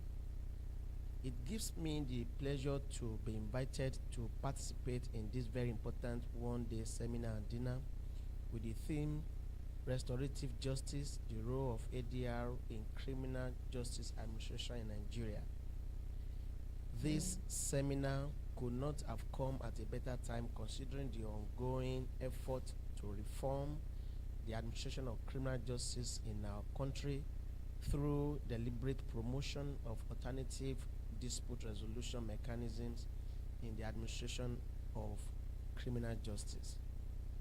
As we are aware, the Administration of Criminal Justice Act 2015 was a conscious attempt to address the numerous challenges bedeviling the administration of criminal justice arising from undue delays, congestions of court docket, probation and non-custodial measures, as well as restitutions for the victims of crime.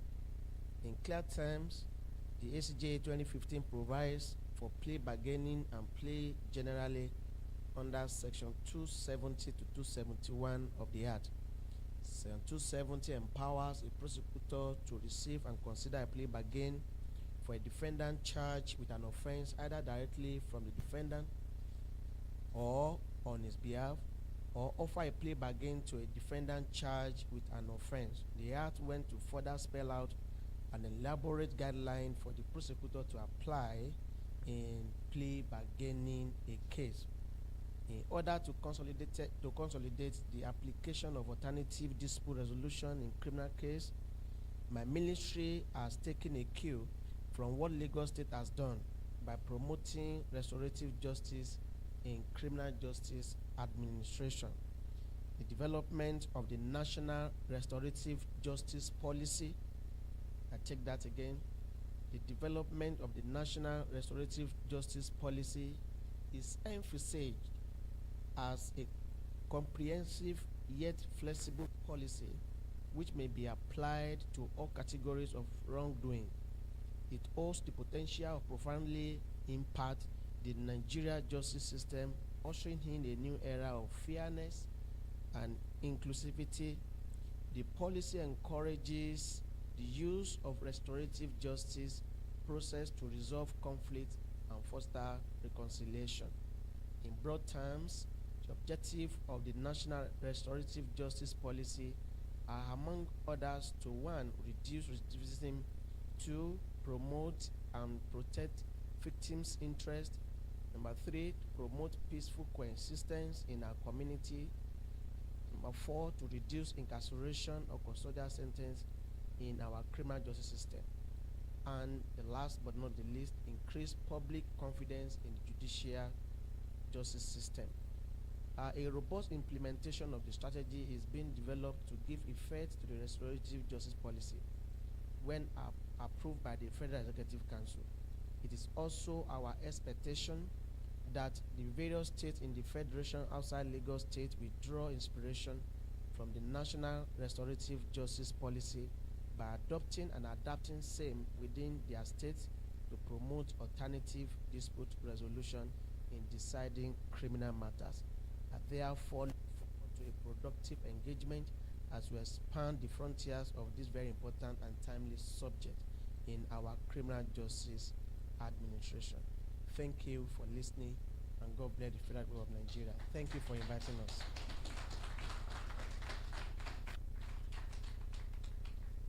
Thank you very much, sir. And thank you particularly for that correction. So I shouldn't have taken the correction I got from the audience. And thank you very much, sir. I won't make that mistake again. So that was the representative of the Honorable the Attorney General of the Federation and the Minister of Justice, Prince Lateef Fagbemi, Senior Advocate of Nigeria. Of course, we heard from Mr. Oyedepo, SAN. Thank you very much, sir. We're grateful. Of course, dinner will follow shortly. So please relax. We'll have enough prepared for all of us. Before we go into getting your contributions, please permit me to welcome to the microphone for a goodwill message, the Honorable Justice M.E. Aneni of the FCT High Court. Please, a warm applause for her. Thank you. The President, College of Arbitrators, Nigeria, permit me to sit on already established protocol. I may borrow from him. Ladies and gentlemen, greetings to everyone. Before I proceed, I want to convey greetings from my Lord, the Honorable the Chief Judge of the Federal Capital Territory, who actually wanted to be here, but for pressing official duties, he has asked me to felicitate with you and give you his good wishes, and thank you for the invitation to the FCT High Court.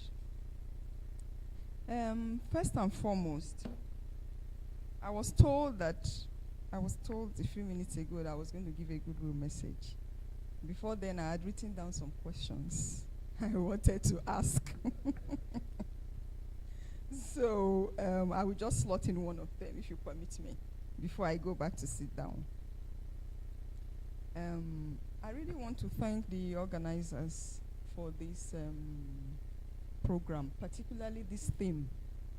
In fact, when I saw it, I was thinking, at first I was like, restorative justice, I was thinking, what's this, And then I remember the little I knew about it.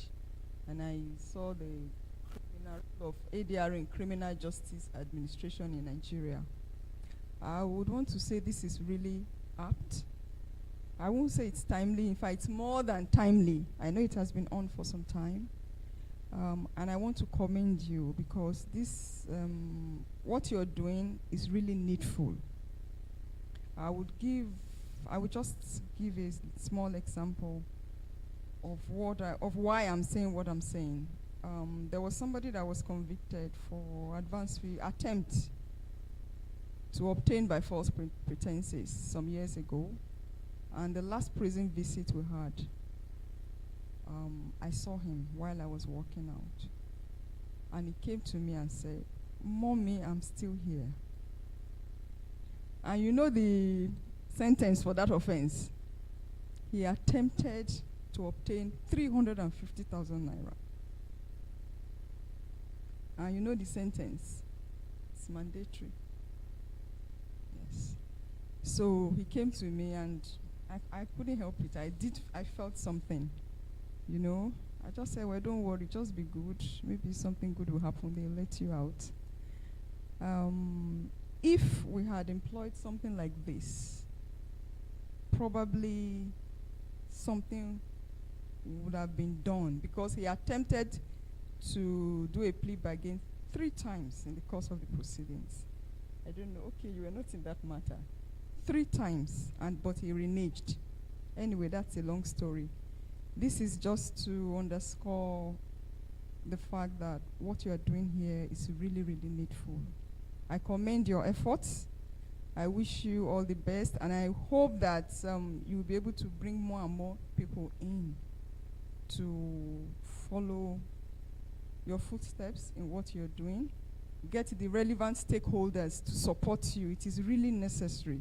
We do need it, even in criminal matters, not just civil matters like we are used to. Like in the FCT High Court, we have ADRO, we have the multi-door courthouse, but it's just for the civil cases for now.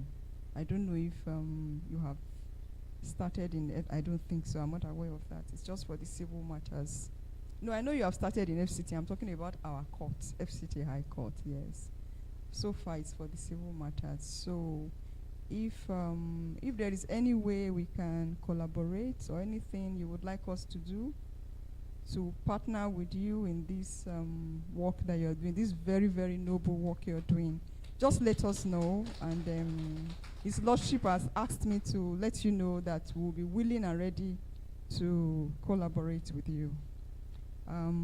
That having been said, I've just been given very short time to speak. Thank you very much. I wish you all the best. And God bless. Thank you very much, my lord. Oh, sure.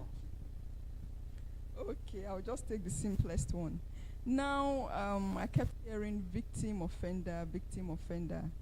At what stage do you determine who the offender is? Because usually when persons are charged to court, they are presumed innocent. So when they come to the court, it is after the matter is ended that the person is either found guilty or not guilty. So when you say the victim and the offender come face to face, so at what stage do you determine that the person is actually an offender? That is my question. I just want clarity on that, because if you're saying the person is an offender, because you say from the court. Sir, you understand my question? Okay, so at what stage do you determine that the person is an offender? Because he's presumed innocent when he comes to the court. Thank you. Okay, thank you very much, my lord.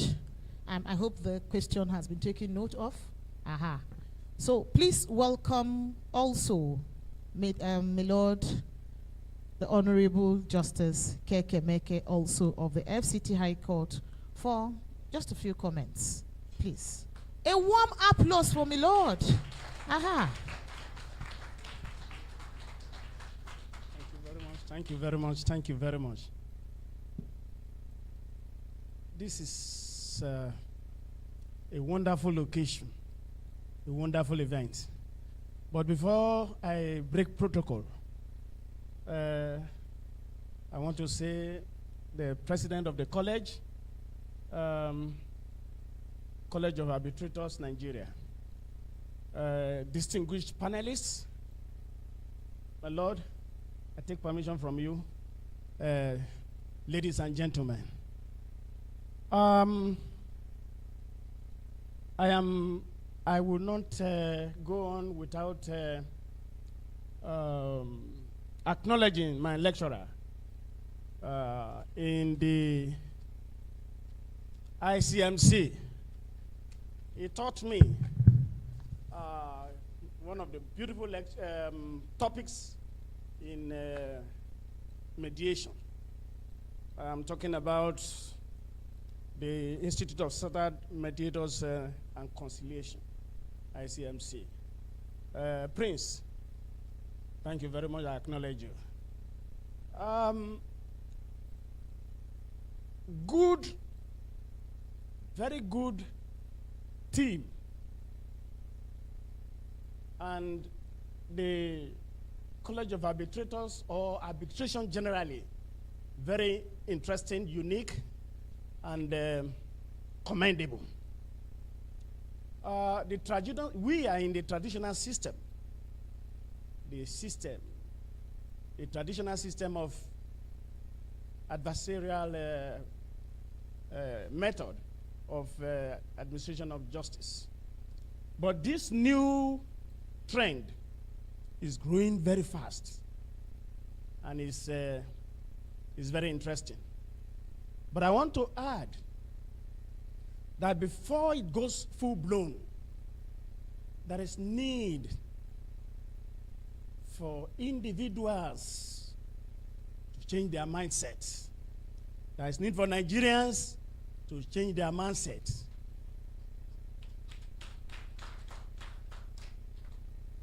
The kind of mindset we have now is the mindset of an eye for an eye. You do me, I do you.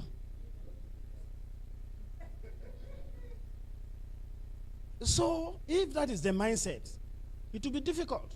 We have referred a lot of cases for arbitration.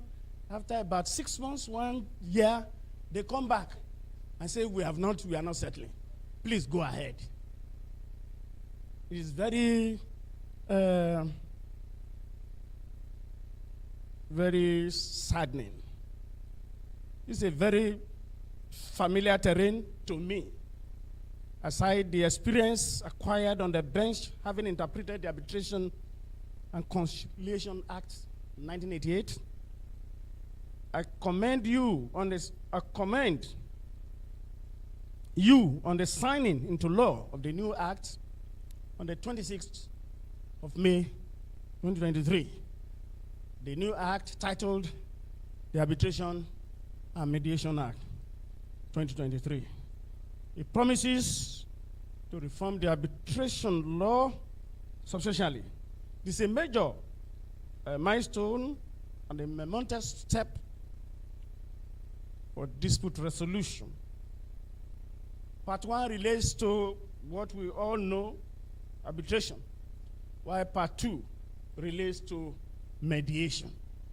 It is very, very interesting. Now, its objective essentially is to promote fair resolution of disputes by an impartial tribunal without necessary delay or expense. There is no doubt. You all know the High Court of the Federal Capital Territory. My learned brother has introduced it. I want to close by referring to a case that I handled. It's a case of issuing dot check. Very common, you know. A lot of us must have handled cases like that before. He agreed. He took money from someone. He agreed. He signed the check. He agreed. He presented the check. He agreed that there was no sufficient fund in his account at the time the check was presented. Now, go and resolve this matter. Go make sure. I almost went into the arena. Resolve this matter. But he couldn't. I do not know whether it was the lawyer that was guarding him. Don't agree. Don't agree. This issue of don't agree. At the end of it all, he agreed. He took the money. He agreed. But there was no money to pay. So after several adjournments, I had to do my job. And he was sentenced to, no option. He was sentenced to, I think, 2 years imprisonment. And then thereafter, about a month after, I saw an application for bail pending appeal. What are you appealing again? That is why IDR and this restorative justice is very important. But unfortunately, our legal practitioners, just like I am, are still archaic. They are not moving with the trend.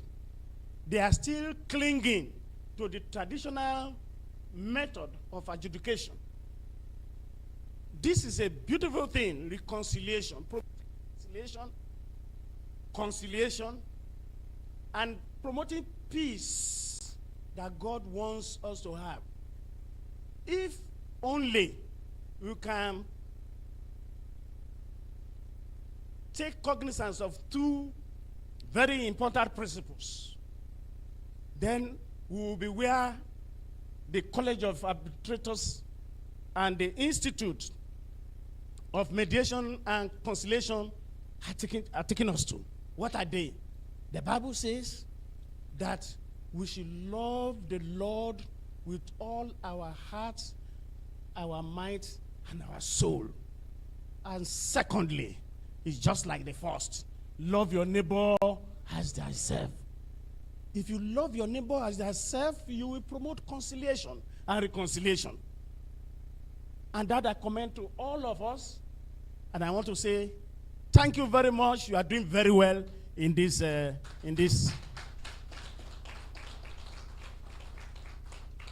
And by the grace of God, because I love what you are doing, I am an associate of, of the Restorative Institute of Arbitration, UK. I am also going to be inducted a fellow of the ICMC on the 28th, I suppose, of November 2023. Thank you very much.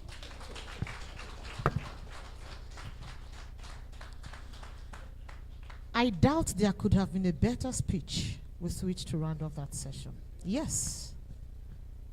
By those comments, may Lord has actually cut out the role and the work of the college.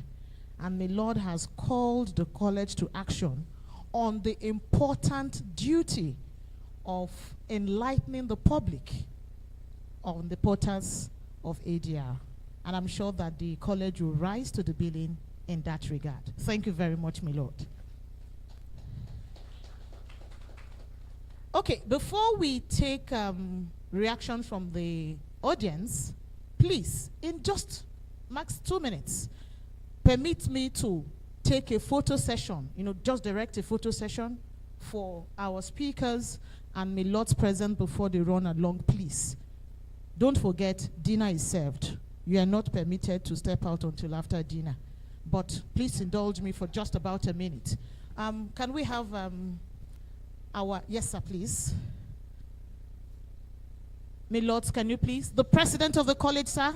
This is the chair of the planning committee, sir.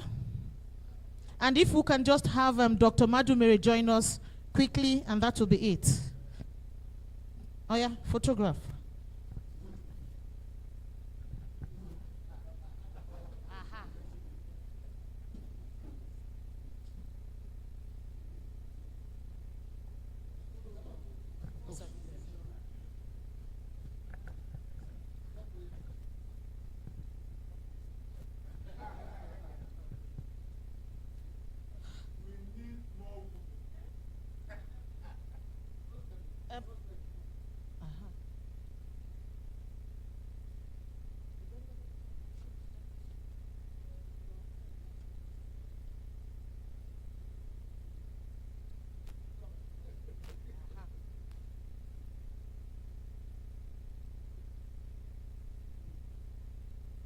The president of the college shouldn't be sitting that far out.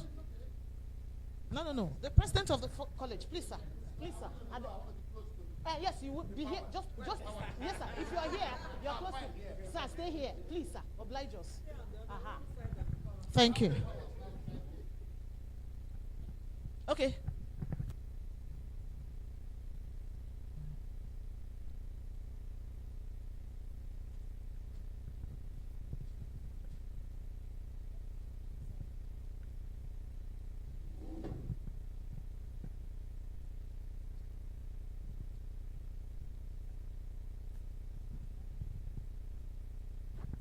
Okay. Thank you very much.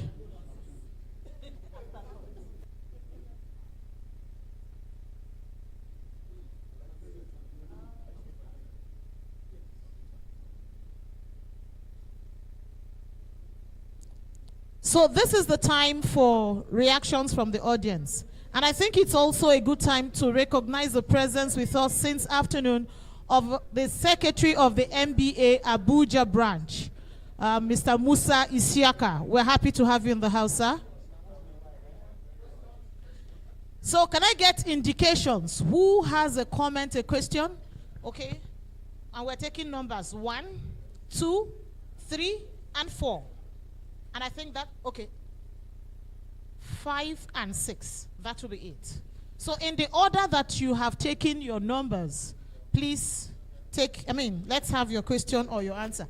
And please, may I ask that our speakers, sorry, sirs, yes, the audience will be, asking their questions or making their comments, and we will need you to make reactions to those. So if you could just take down whichever question or comment applies to your presentation. Thank you. Good evening, everyone. I would just like to add that one group that is missing in this conversation are the legislators.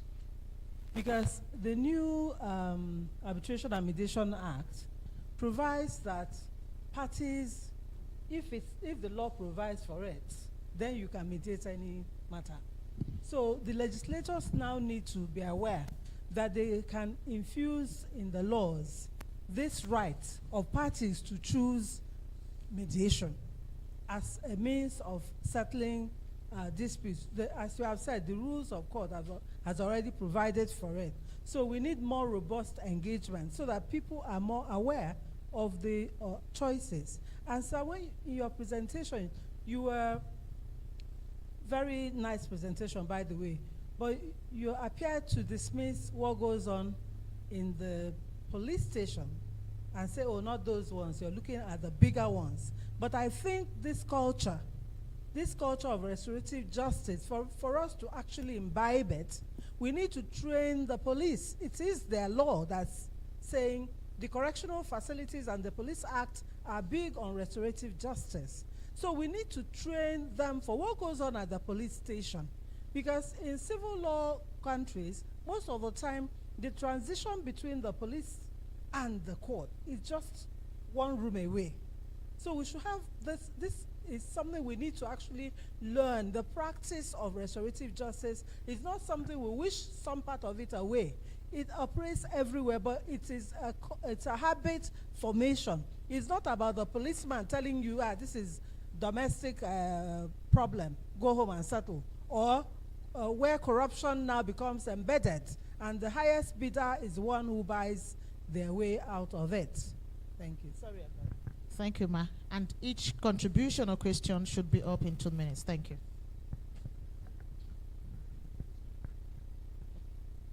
All right. Permit me to stand on the established protocol. Rukayat Sadudinde is my name. I'm so glad to be part of this conversation this evening. It is really an eye-opener for me.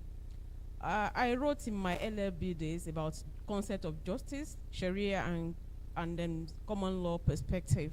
So any topic around justice is usually of interest to me. Presently, I'm equally doing my research on ADR with a national university on my LLM. So what really piqued me this evening is that the concept of restorative justice has always been part and parcel of Sharia legal system, to the extent that even in murder, in crime of that magnitude, the law gives room for the offender to compensate the victim. And I have been looking forward to, a way of entrenching this kind of progressive justice system in Nigeria. So, but I'm glad that the institute, the college here, is taking the lead. My question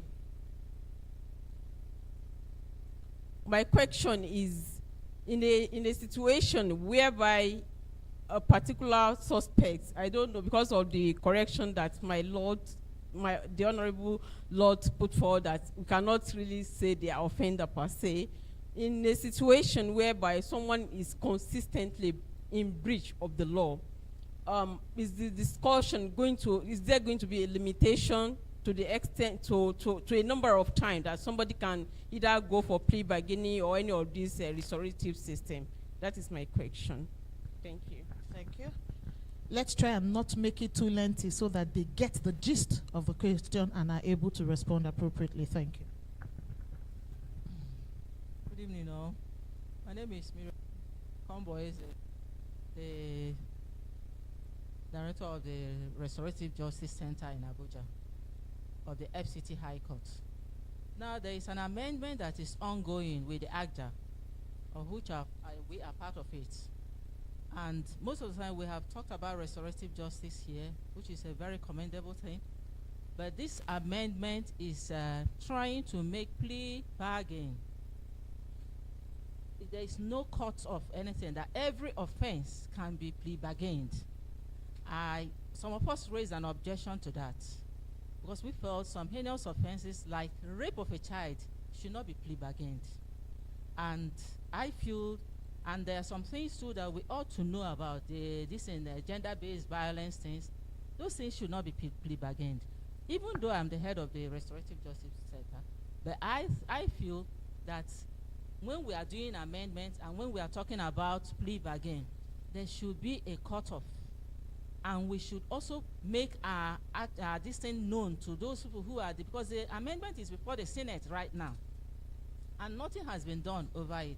So I feel that this college can also lend a voice to that plea bargain should not be for every offense. We should have a yardstick. Plea bargain should be for some offenses, not every offense, because Section 270 of AGJA gave a guideline that you need the consent of the victim for you to plea bargain. And even the guideline brought by the Attorney General's office, Section 10 of it, also did not give a blanket this for the prosecutor to do plea bargain and everything. But right now, we are trying to implement something that is outside there. I feel this is wrong, and I hope we will find a way to go about it. Thank you. Thank you very much. Thank you very much, Madam. Let me congratulate the president of the college, Chief P.I.N. Ikwe to SN, and also to re-echo what my Lord said, that I'm also sitting on existing protocol. My just comment and just to commend the college. Now, as a matter of substantive law, we understand that there are some criminal matters, or generally criminal matters are supposed to be exposed to ADR. But we also understand that progressively, law must reflect development of the of every society, and in various societies, restorative justice has been thrown up as a way of addressing concerns in the criminal delivery justice system of every state. And what the college is doing, in my view, is very, very timely. It's timely because it is accommodated both in the EFCC law and also in the AJA. And also, to answer the last speaker, Madam Kumbo, I think it might be too early in my view to begin to make categorizations, as to what is what could be subjected to plea bargain or not. What I just want to say is that this is a conversation that the college has started, and it's a conversation that college should drive progressively, because it's going to have a very big impact in our criminal justice delivery system. Thank you very much. Questions and comments all coming in at once. So we'll take the last two and then get reactions. Just one sentence to a comment that was made. God said, if your sin is as red as the scarlet, you can be forgiven. So there is no sin that cannot be forgiven, whether it is gender-based, whether it is rape, whatever it is. If God in his infinite mercy can forgive us, who are we to say we are not going to bargain, you must go for it? Please change your mind. Thank you. I don't want to be caught in the dilemma of determining if that's a ruling or a comment, whichever it is. I don't want to be caught up in that dilemma. My name is A.T. Udeshukwu, a private legal practitioner. We have talked about the three aspects of restorative justice dealing with, well, I don't want to say the offender noun because they say at what point, or to talk about the victim, but we are not talking about the society. My worry is, how do you determine the thought pattern of a multicultural society like Nigeria? The way we perceive things in the south part of this country is different from the way things are perceived in the northern part of this country. It is therefore important that when you're talking about restorative justice in Nigeria, you must find a way to make all of us think as a country. You see the problem they're having in Borno, where they are now saying they want to go ahead and then do their own restorative justice and allow those people. We in the South, we don't believe it. We are saying, look, if somebody, eye for an eye. And in so many things we deal with and address in this country, whether it's even simple admission process, committing of examination fraud or examination malpractices, in some parts of the country, they don't see it as examination malpractice. In some countries, it's a cultural thing. There is a lot of things we need to do. And so when we are talking about restorative justice in Nigeria, you must build one society. Let us approximate what we consider to be what is the interest of the society. You remember that the last regime had a problem. When they came, the Buhari administration wanted to grant amnesty to Boko Haram, which is restorative justice. But it made a brick wall. The brick wall was, from us in the South, we said, no, you can't come and kill us, throw us, and then you say we forgive. Let us even see those people who are the offenders. Nobody came out.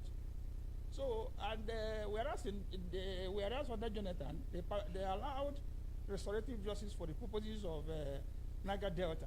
But the answer is that we knew those people, they came. I am annoyed because my environment is degraded. They came out. You can see Tompolo. You can say, okay, where are those people who you want to restore justice to in the north? Nobody came out. They were sending out representatives. So there was a problem. So let us in resolving this issue of restorative justice in Nigeria, determine our national consciousness. What is the value that we stand for as a country? Thank you.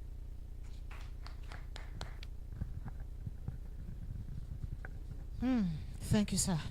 And then the last, the last question or comment.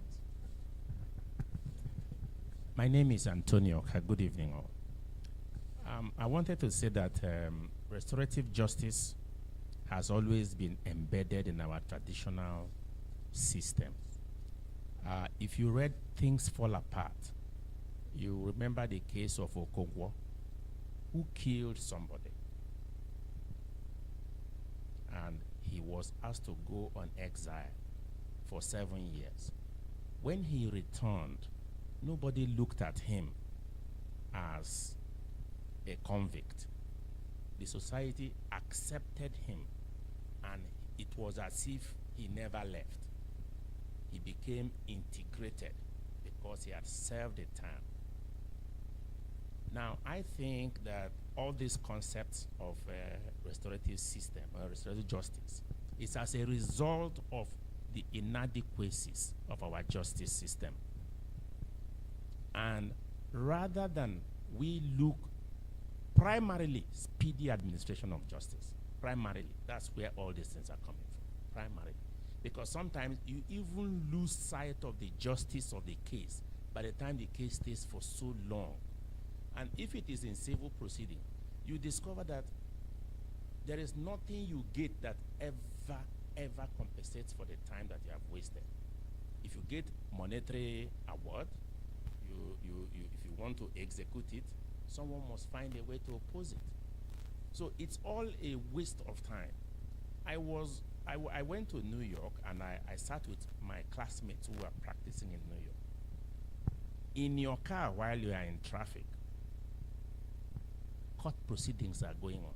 Your children will be around you. You say, please keep quiet. The judge has called me. And in 15 minutes after the proceedings, you get a judgment. So I think that this idea of restorative justice as a branch of law, it will make administration of justice so expensive. It is true that it will create new work, but look at where we are. What have we done with the one that we have? So I think that while we are considering all these concepts, it is more important that we look at speedy administration of justice. And there is nothing in restorative justice that cannot be applied by a judge. For instance, my Lord spoke about the person who was convicted and she met at Kuje prison. There was nothing wrong in convicting that person for and grant a lesser sentence. If you send somebody to go and clean National Stadium, it's a sentence. So we must look at that too. Thank you very much. Thank you, sir. Well, I'm sure that all of those reactions I heard from the audience from the last comment will be ably handled by our speakers. So, starting from, of course, the question by Milord. Very much. Milord, thank you for the startup of the issues. My response to that is also a reminder of what Milord also enjoined us to do, that a change of mindset. And I particularly held that, very tight in my left palm.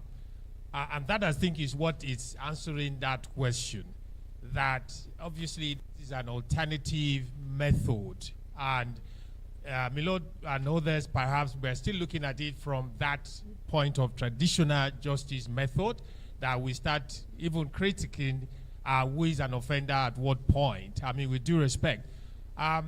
The starting point of restorative justice is that expression of guilt, which is the starting point. And that, again, obviously knocks off issue of am I an offender, because he's already expressed willingness.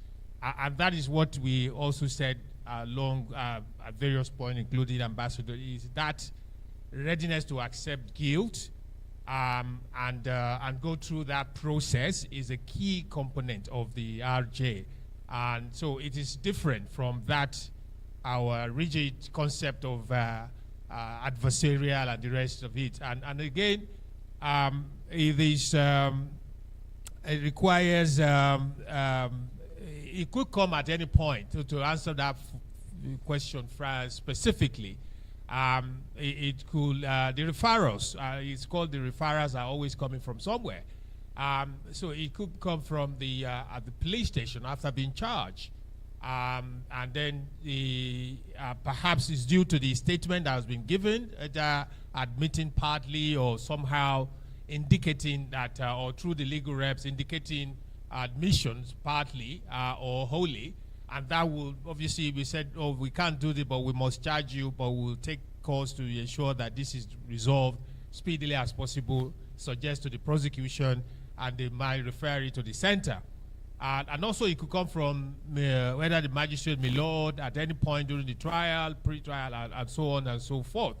I think that's the concept that we are actually looking at in terms of at what stage, rather than, I think the question is at what stage do you trigger restorative justice more than the case of at what stage do you become an offender? Because that question is answered straight away. Once you accept, you indicate. No one is unlike a plea bargain, which perhaps the prosecution is allowed to kickstart depending on the circumstances. But this should come ordinarily from the defense or the offender itself, indicating that the admission of guilt. Let me not take much time further on that, my Lord. I hope I'll be able to, and I'm sure Ambassador will perhaps be able to chip in a point or two on that. In relation to the other question, and I thank you, my learned friend, for raising that issue about the police station, how it kickstarted. I'm sure that may have been the miscomprehension of what I had said about the police station.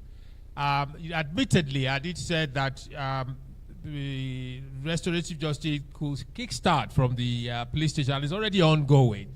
But what I said is that it lacks structure and it lacks the necessary institutionalization that should come with it. So that's what I said. I said that in reference to the procedure and the processes that is being taken, that is not in compliance with what is expected of a typical institutionalized restorative justice practice. And that is what it's meant by they are probably just practicing settlement, as it were, because there are no records. People come in and they said, yeah, settled, they pay money, and then that file will never be processed through the system, or you may not have it. So maybe some of them will be recorded in the crime file or case for one case file or the other, but usually these matters are settled like without any structure, without any reporting, no accountability. That is not what is expected of an RJ process. Any matter that is coming up from RJ process must come with that institutionalized template forms and reporting levels. So whether the police station, if they are adopting restorative, it must be clear that it's restorative justice that is being adopted. They must comply with the relevant forms, filling, and whatever agreement comes in, it goes back to the magistrate or the court that is actually will be endorsing it as a consent judgment or the judgment of that. And I think that's what it is in relation to when we said it's not standardized or it's not institutionalized, and that could not be counted as a restorative justice, but some other forms of an ADR. Yes, in Islamic jurisprudence, I noted that is a very germane point. What you call it? Very high-level serious cases, including murder, is allowed, permitted in Islamic jurisprudence to be settled. And again, there is no reason why it cannot also be settled under RJ. It all depends.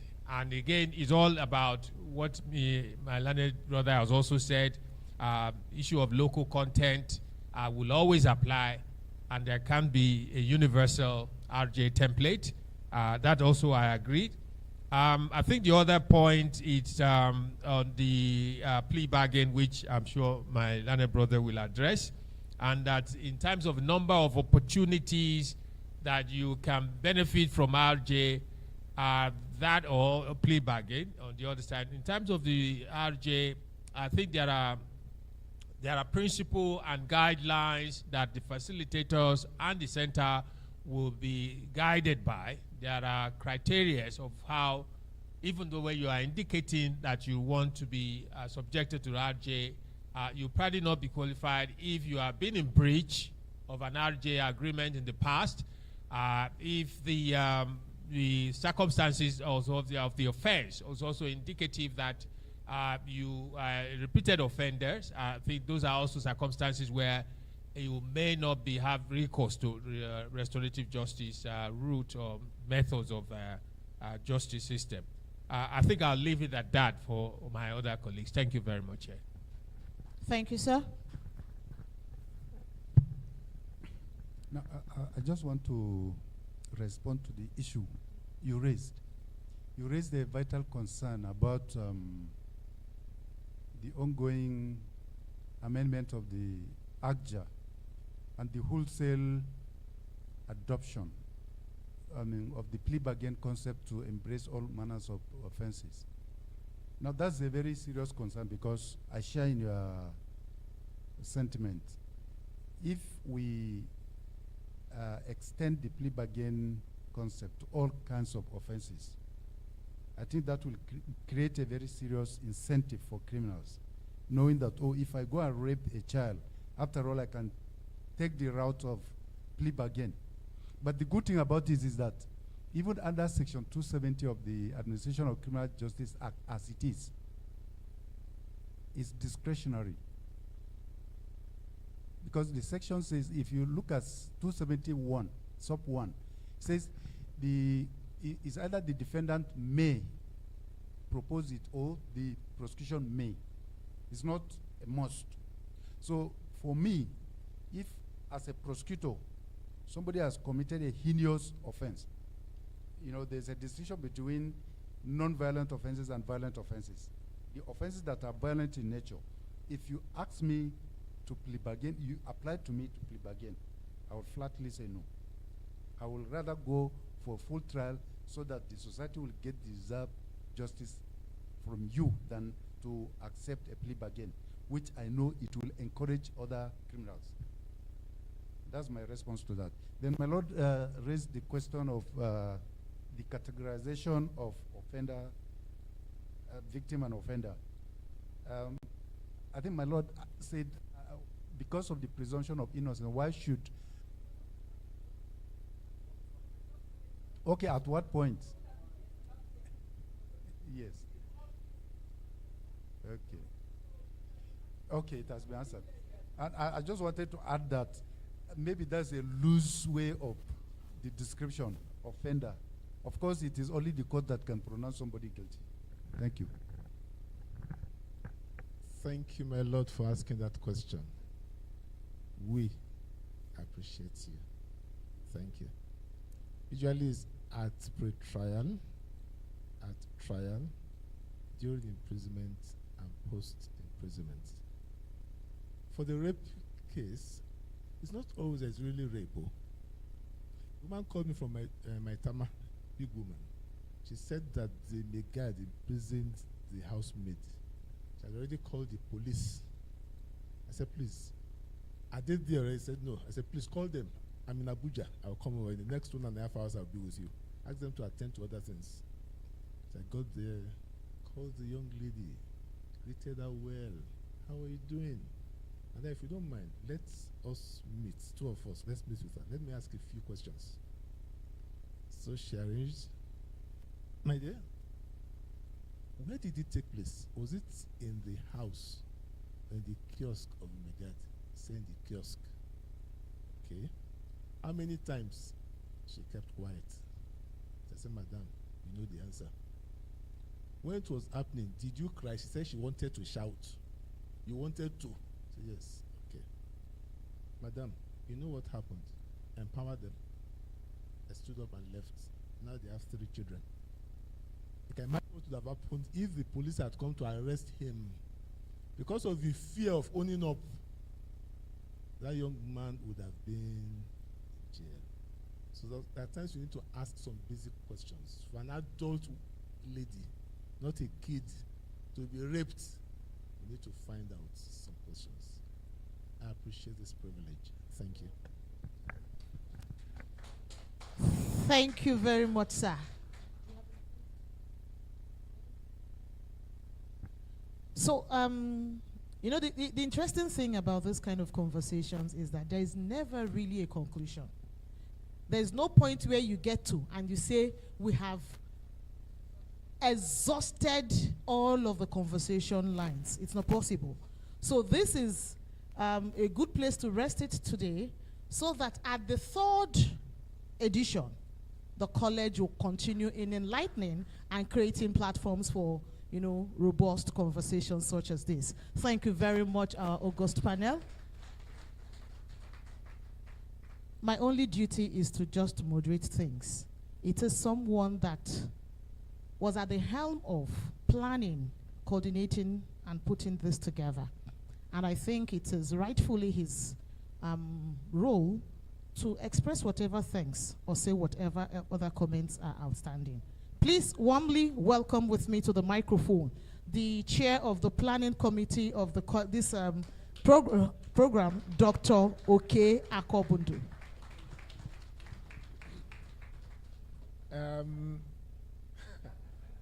May I thank the panel, my lords, my president for the opportunity, and for the guests here.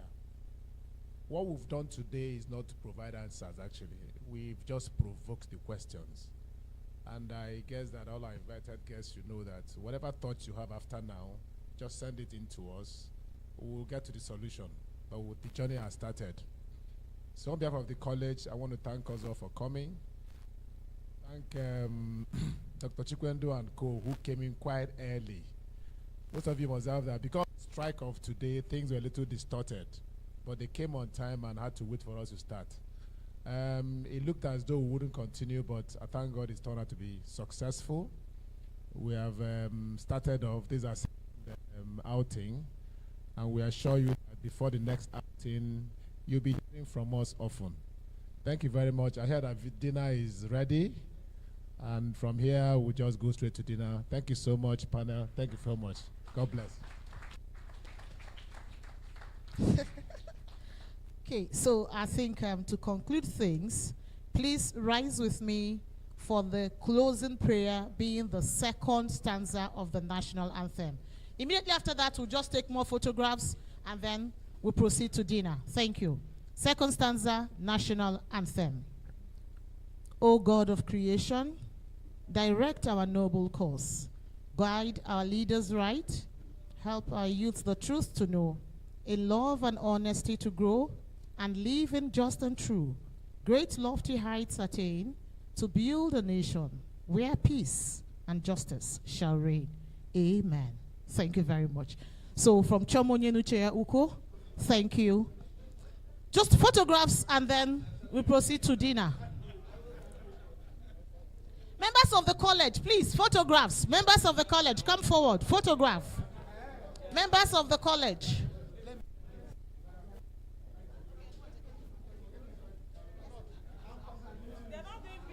Members of the college, come forward now for photographs.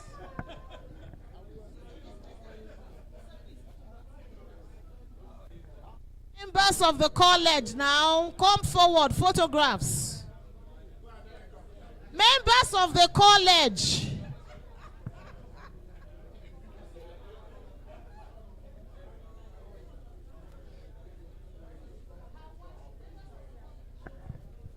Members of the college, please. Sir, please, let's take position and deal with this quickly so we proceed upstairs for dinner. Yes. Please, dinner is on the 5th floor. Dinner is on the 5th floor. Please, all our guests should proceed to the 5th floor. Dinner is on the 5th floor. Let's take position.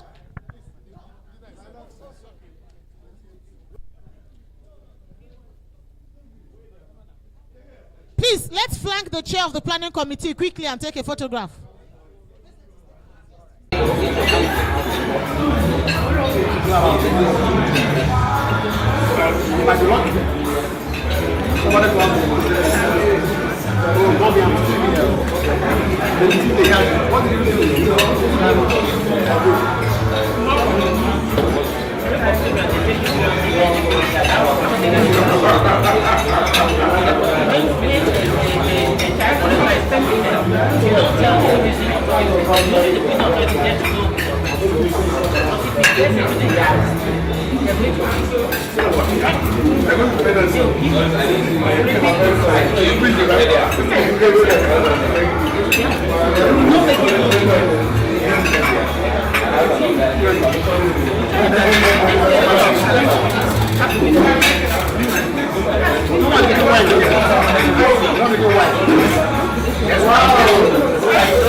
Thank you.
it or not.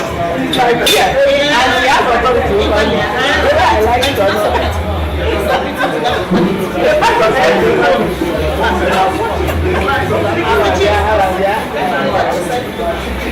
You said it again?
Abram Elder.